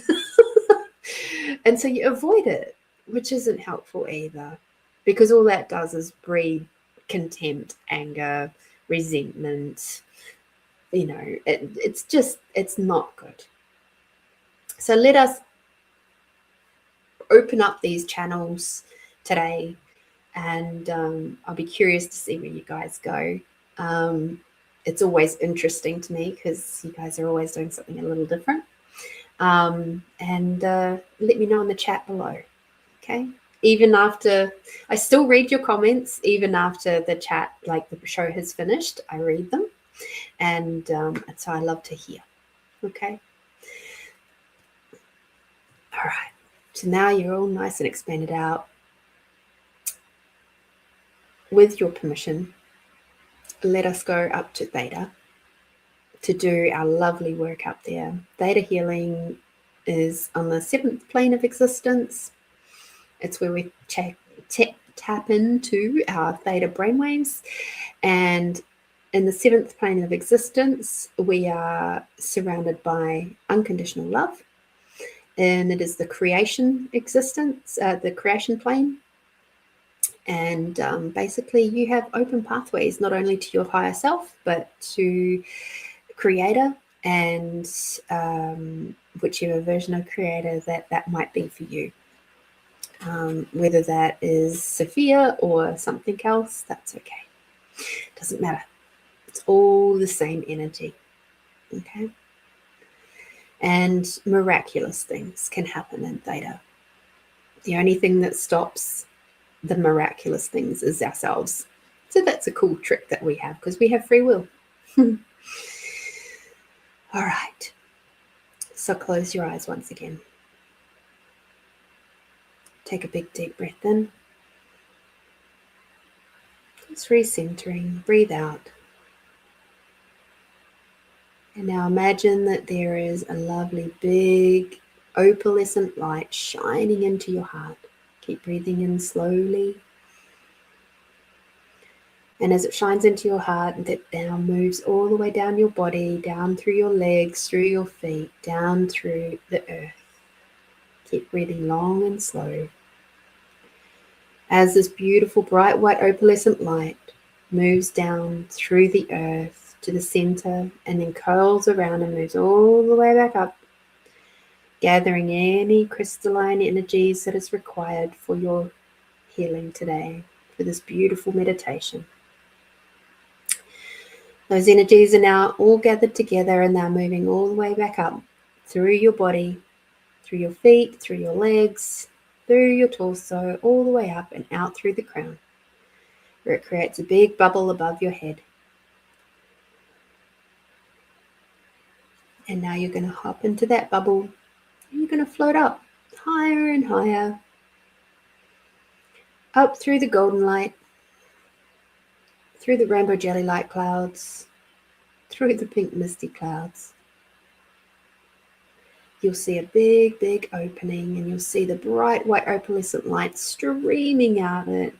Move through that opening now until you're completely surrounded by the bright white opalescent light.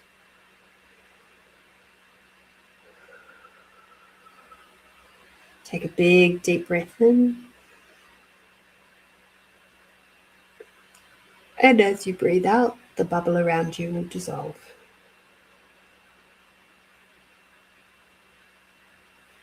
Take another big, deep breath in, bringing the unconditional love in through your body now.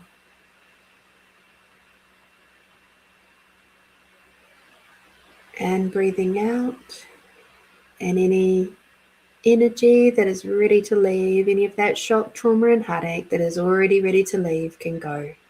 It's released out through your breath and through every breath that you take in this space. A gentle reminder that the 7th plane, filled with unconditional love, is exactly that. There are no rules, no boundaries as to the amount of unconditional love here. It is literally unconditional. The universe does not care what you have been or done in the past, or what you will be or do in the future.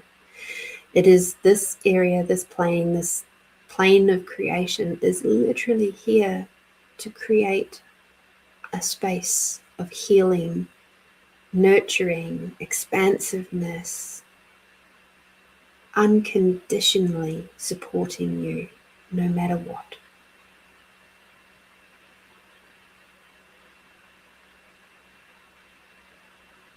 I know when I experienced this for the first time, I cried. I had tears in my eyes that streamed down my face because I've never felt this level of unconditional love in my life.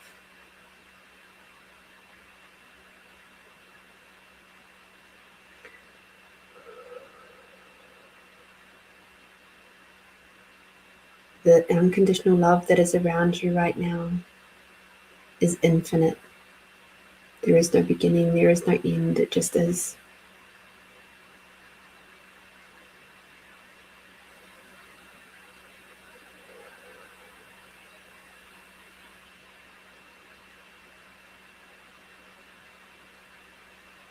As you breathe in deeply, I'm going to ask you now to imagine your heart space. Tap into your heart space. You have your physical heart and you have your energetic heart. Tune in on that now.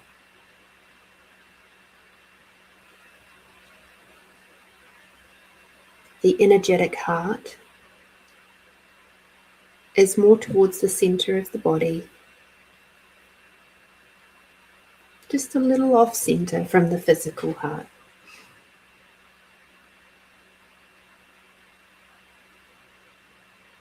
The reason for that is that the energetic heart is so strong and so powerful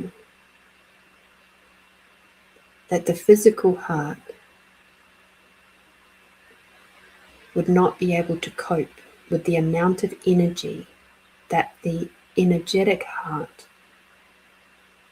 is designed to take care of.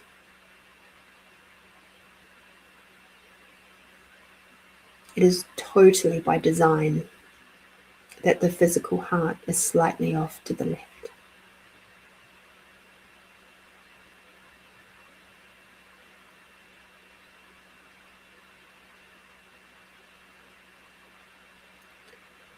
Tuning in on your energetic heart right now.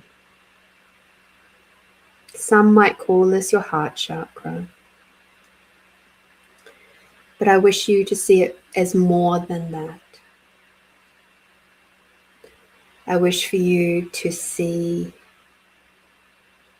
how and where the energetic heart space is flowing beautifully around your torso, or where it might be seeming a little bit blocked off, wrapped up. You might see your energetic heart as being shrouded in like a black blanket, or chains, or ropes, or vines. There's no need to panic about it. It's just an observation.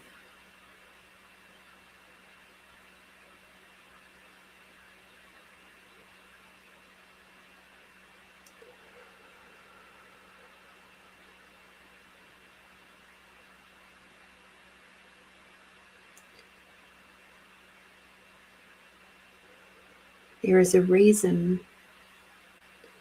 why one of the first major organs that develops in a human body is the heart.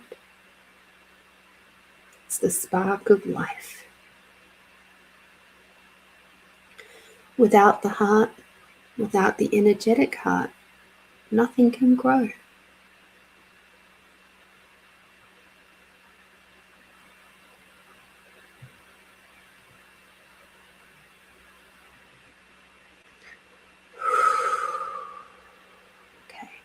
So now that you've observed where things might be a little contracted,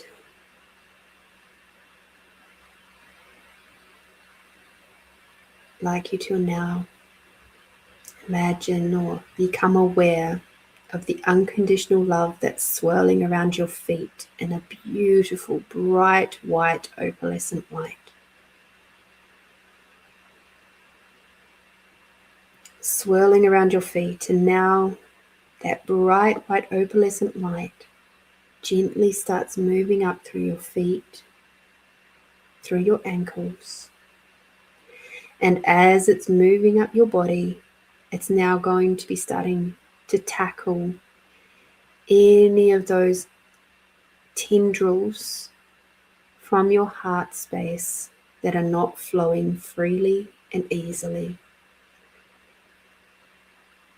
So if you've got a blanket, it'll start melting that away. If you've got vines, it'll start burning them away. If you've got chains around that energetic heart space, it'll start melting that away, dissolving it into nothingness. The bright, white, opalescent light moves up through your thighs, through your pelvis, through your belly. We'll take this next part a little bit slower, through the upper belly, moving up through the spine, through the tailbone, through the lumbar area,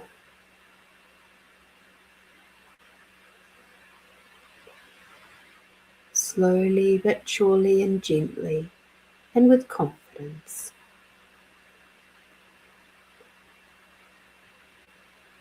All those moments, those spaces and places that have caused you to lock down your heart in any way, shape or form, your energetic heart, to dampen it, to make it less vibrant. Let's just let all of that go now. It is not necessary anymore, because you are more confident in love now. You are more confident in yourself. You are more aware now than you have ever been in your entire life. You know what you must do.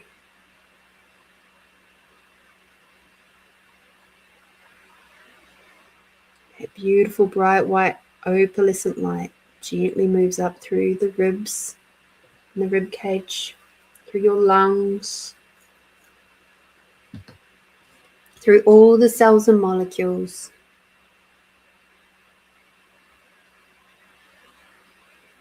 clearing away any of the shock, trauma, and heartache that has caused you to believe that you must have your heart locked down, that you are not worthy of being loved.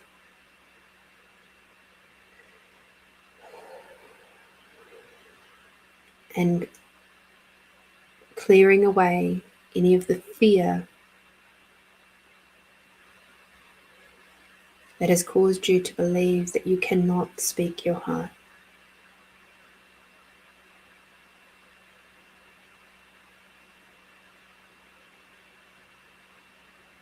Gently, that bright white opalescent light moves up over the solar plexus,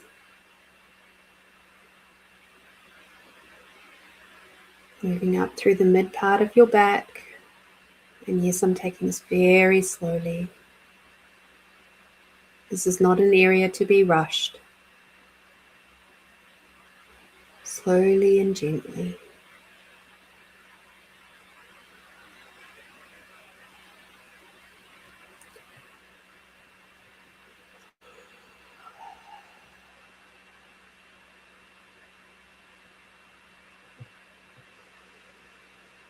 Keep breathing long and deep.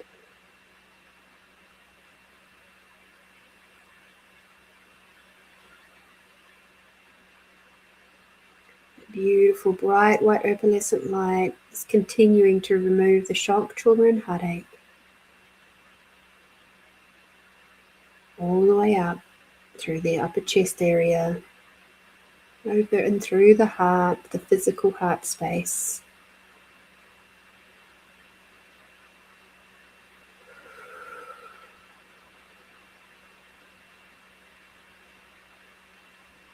Through the shoulders, the shoulder blades.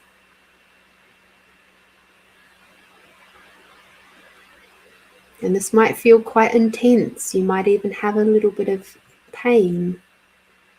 If that's what you're feeling, the intensity, you are more than welcome to place your hand on your heart space to remind your body that it is safe. It is safe to let this go now.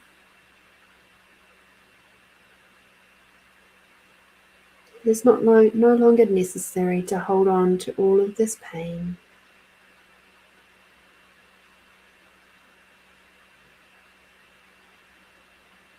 And yes, this process can be a little uncomfortable. But with this comes a space of growth.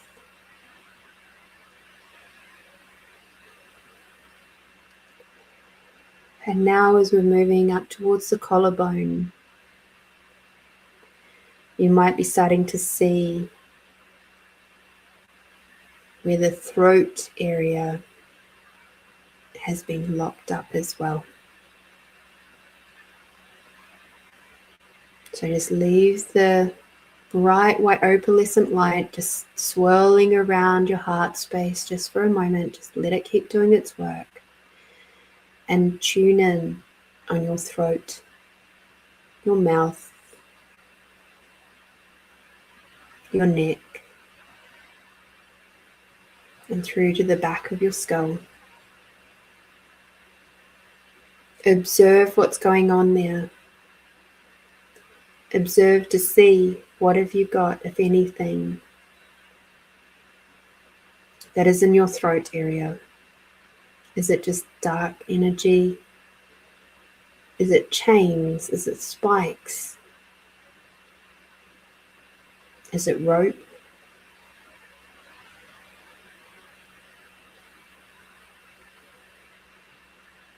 Whatever it is for you, do not be afraid. Nothing can hurt you right now. We're just becoming aware of what things have held you back from speaking your heart.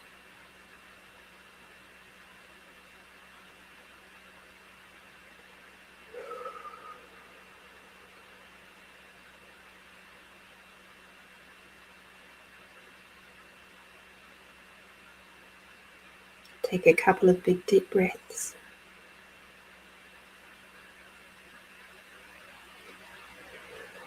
And please know that what you're becoming aware of now may not even have originated in this lifetime. It may have originated in another lifetime, dimension, reality, or an alternate reality.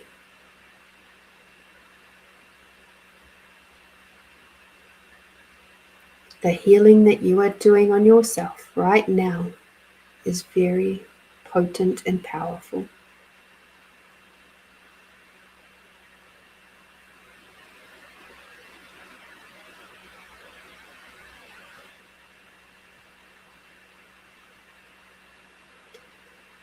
The bright white opalescent light is now ready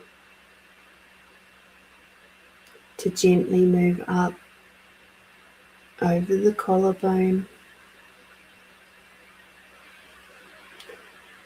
And while it is moving up slowly and gently, taking its time, it flows down your arms, just clearing away any other energies, any other shock, trauma, and heartache from your arms, from your elbows, from your forearms, from your wrists, from your hands, right through to your fingertips.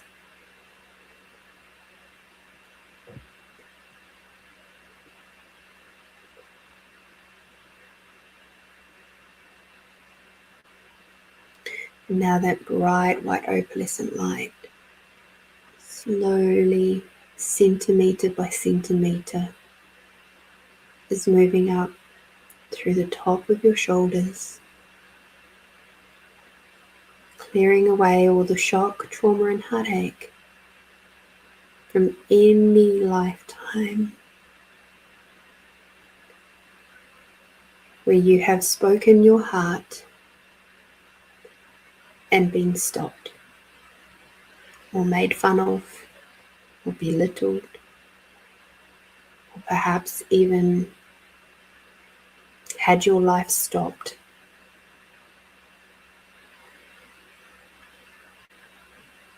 There's a lot of big energy that happens around our throat and our neck, especially from other lifetimes, and sometimes even within this one. Keep breathing long and slow and deep, reminding your body it is safe, it is safe, it is safe.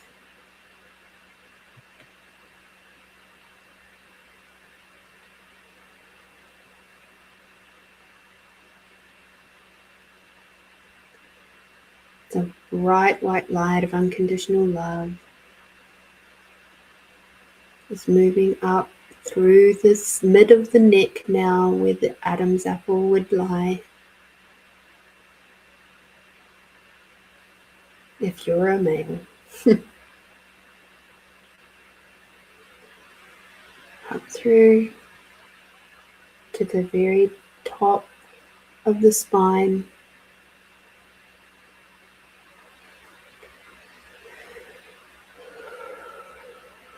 See that bright white opalescent light now flowing towards your jaw, eliminating and eradicating, dissolving and clearing any of the shock, trauma, heartache that has been embedded in your jaw, your cheeks, your gums, your teeth, your tongue, your lips,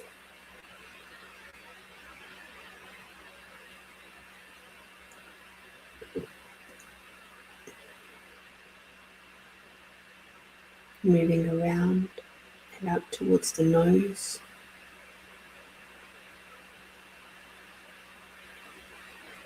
Moving that bright white light, that bright white opalescent light that's healing away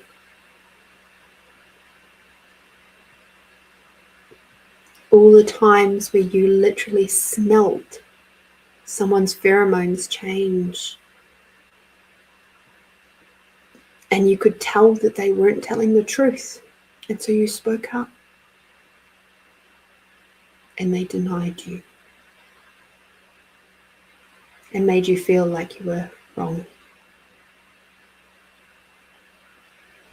All of that has been removed from your system now.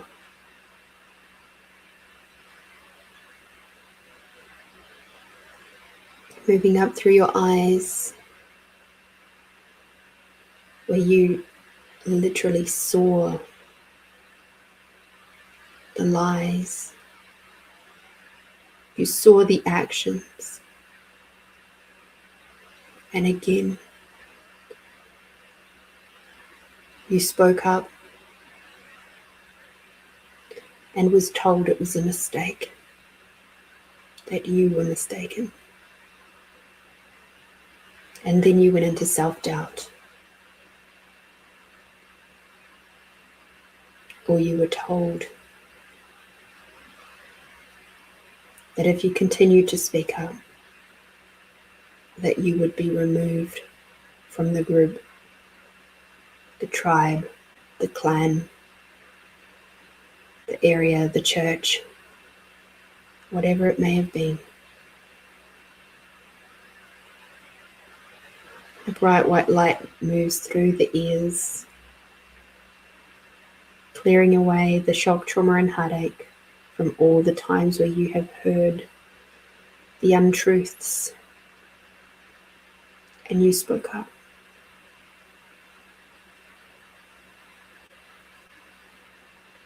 And was once again convinced that you were wrong.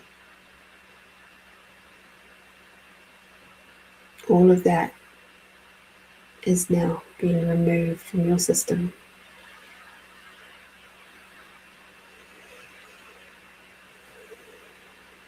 And as the bright white opalescent light moves through the subconscious and the conscious mind and the brain,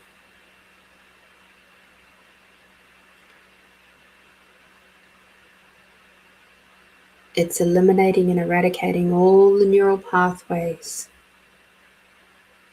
that have been created in response to all the shock, trauma, and heartache that is now gone. It's left your system. And now the brain, the subconscious, and the conscious mind are rewiring all the way up through the crown.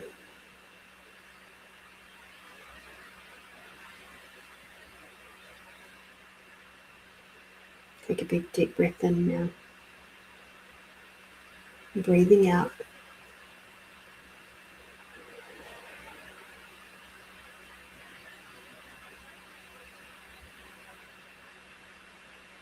And now we're going to allow for Creator's wisdom, Sophia's wisdom, to flow down from above, flow through our system,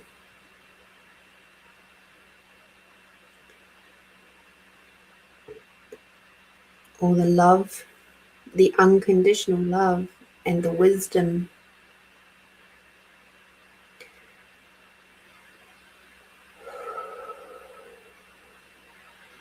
that keeps us speaking our truth, speaking our heart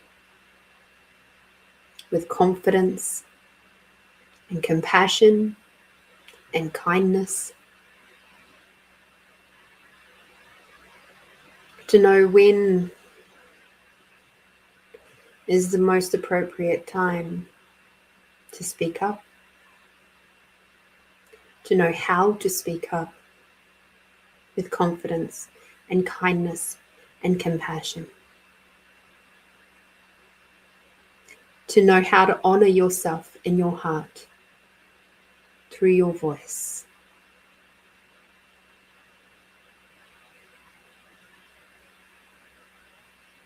To know how to honor your heart and your feminine wisdom through your voice and your body.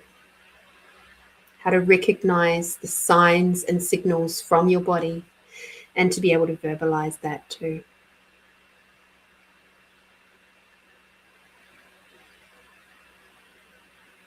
This comes down through the food that we eat, the liquids we consume, the people we surround ourselves with, the way we act, speak, interact with the world around us. How to come from that place of compassion and wisdom and kindness, rather than anger and frustration.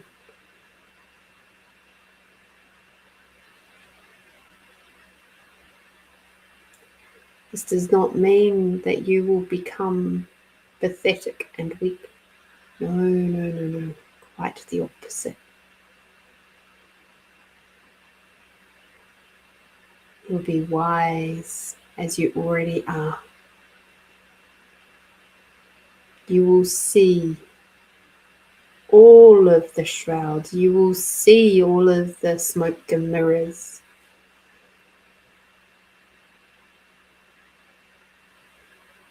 You will see through all of the shenanigans.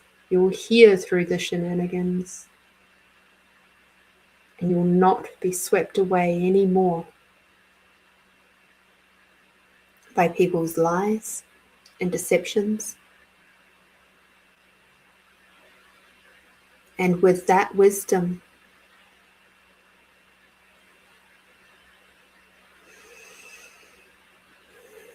you will see the world very differently. And you will see your place within it very differently.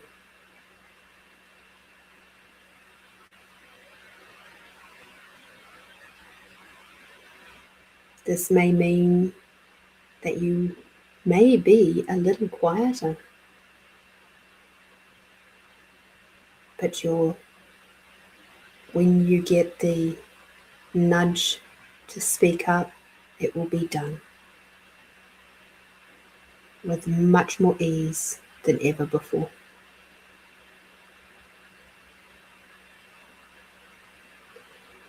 All of that is now coming down through your body, through every cell and molecule, so that you know what it feels like to be able to walk with that much confidence, to have that level of kindness and respect and honoring.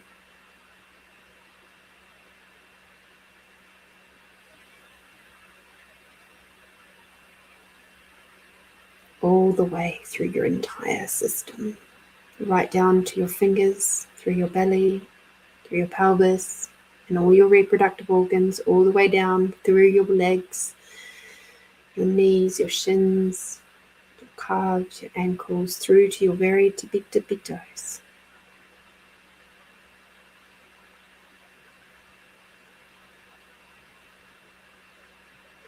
And in this moment, you get the sense of what it means to feel like a goddess.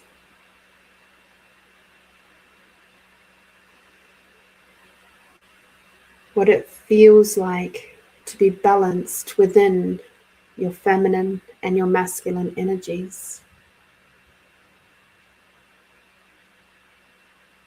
And what it means to be a part of the greater collective. And that you are not alone. Not now and not ever. But as you look up and look around in this beautiful place, you see your spirit team has been here the whole time, supporting you, loving you.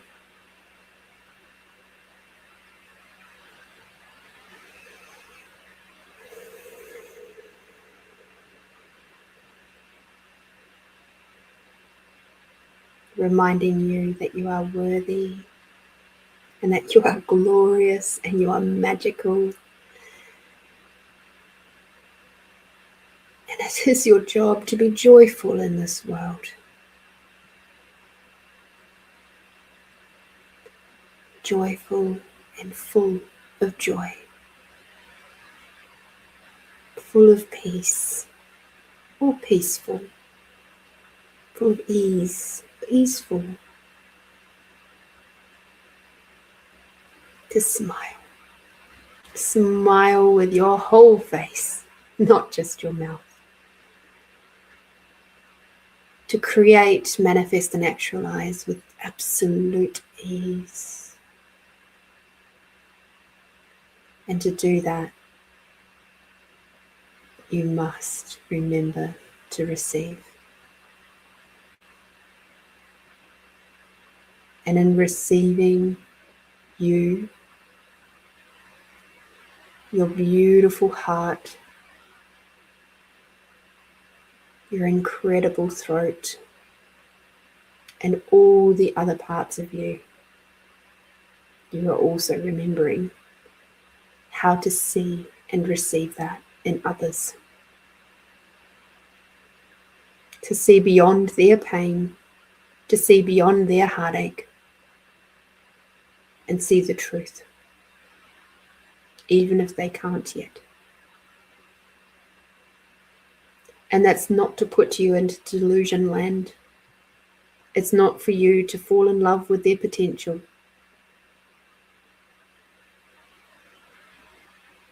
Because in this space, you can also see what and how they're hiding. And you make conscious choices as to how to interact with that.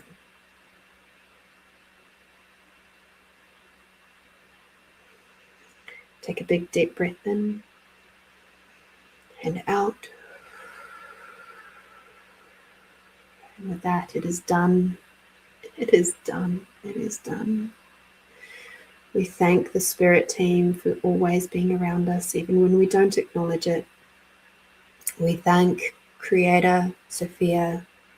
We thank the beautiful seventh plane for assisting us tonight in healing our heart-throat connection.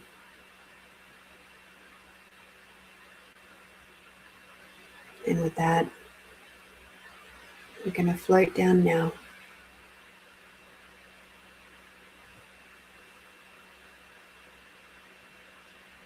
Through the pink misty clouds, through the rainbow jelly-like clouds, all the way back through to your beautiful, incredible creation on this plane.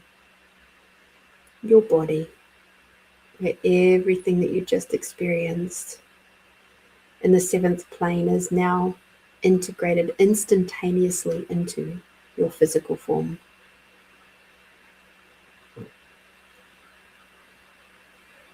And now imagine your physical form is standing underneath a big, beautiful crystalline waterfall, and the water is flowing over and through you, just washing away any other little fragments that require to go right now, that are ready. Those energetic fragments are just ready to cruise out, go to Mother Earth, and be used elsewhere. Now imagine that you're standing on a big, warm river rock, and you feel the warmth of Mother Earth underneath your feet. Take a big, deep breath in, and breathing out. Breathing in, bringing Mother Earth energy all the way up through your body. Breathing out, bringing Father Sky energy all the way down. Breathing in, bringing Mother Earth and the unconditional love, which now you're really familiar with, all the way back up. And breathing out and bringing the Father Sky and the gratitude for everything and everyone all the way down. And beautiful. When you're ready, open your eyes.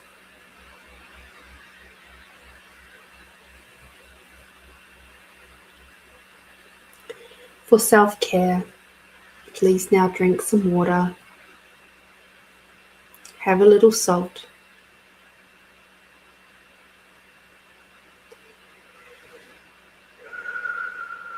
When we do energetic healing, the body uses a lot of water, especially the brain, and salt as well. Okay, so please have some water, have some salt. Allow the brain a chance to catch up. Believe me, you'll thank me for it. Even if it's just a little tiny pinch, pop it in your mouth and then drink some water. Remember, we are 70 or 80 or whatever the percentage it is of water. And a good chunk of salt. That's what saline is.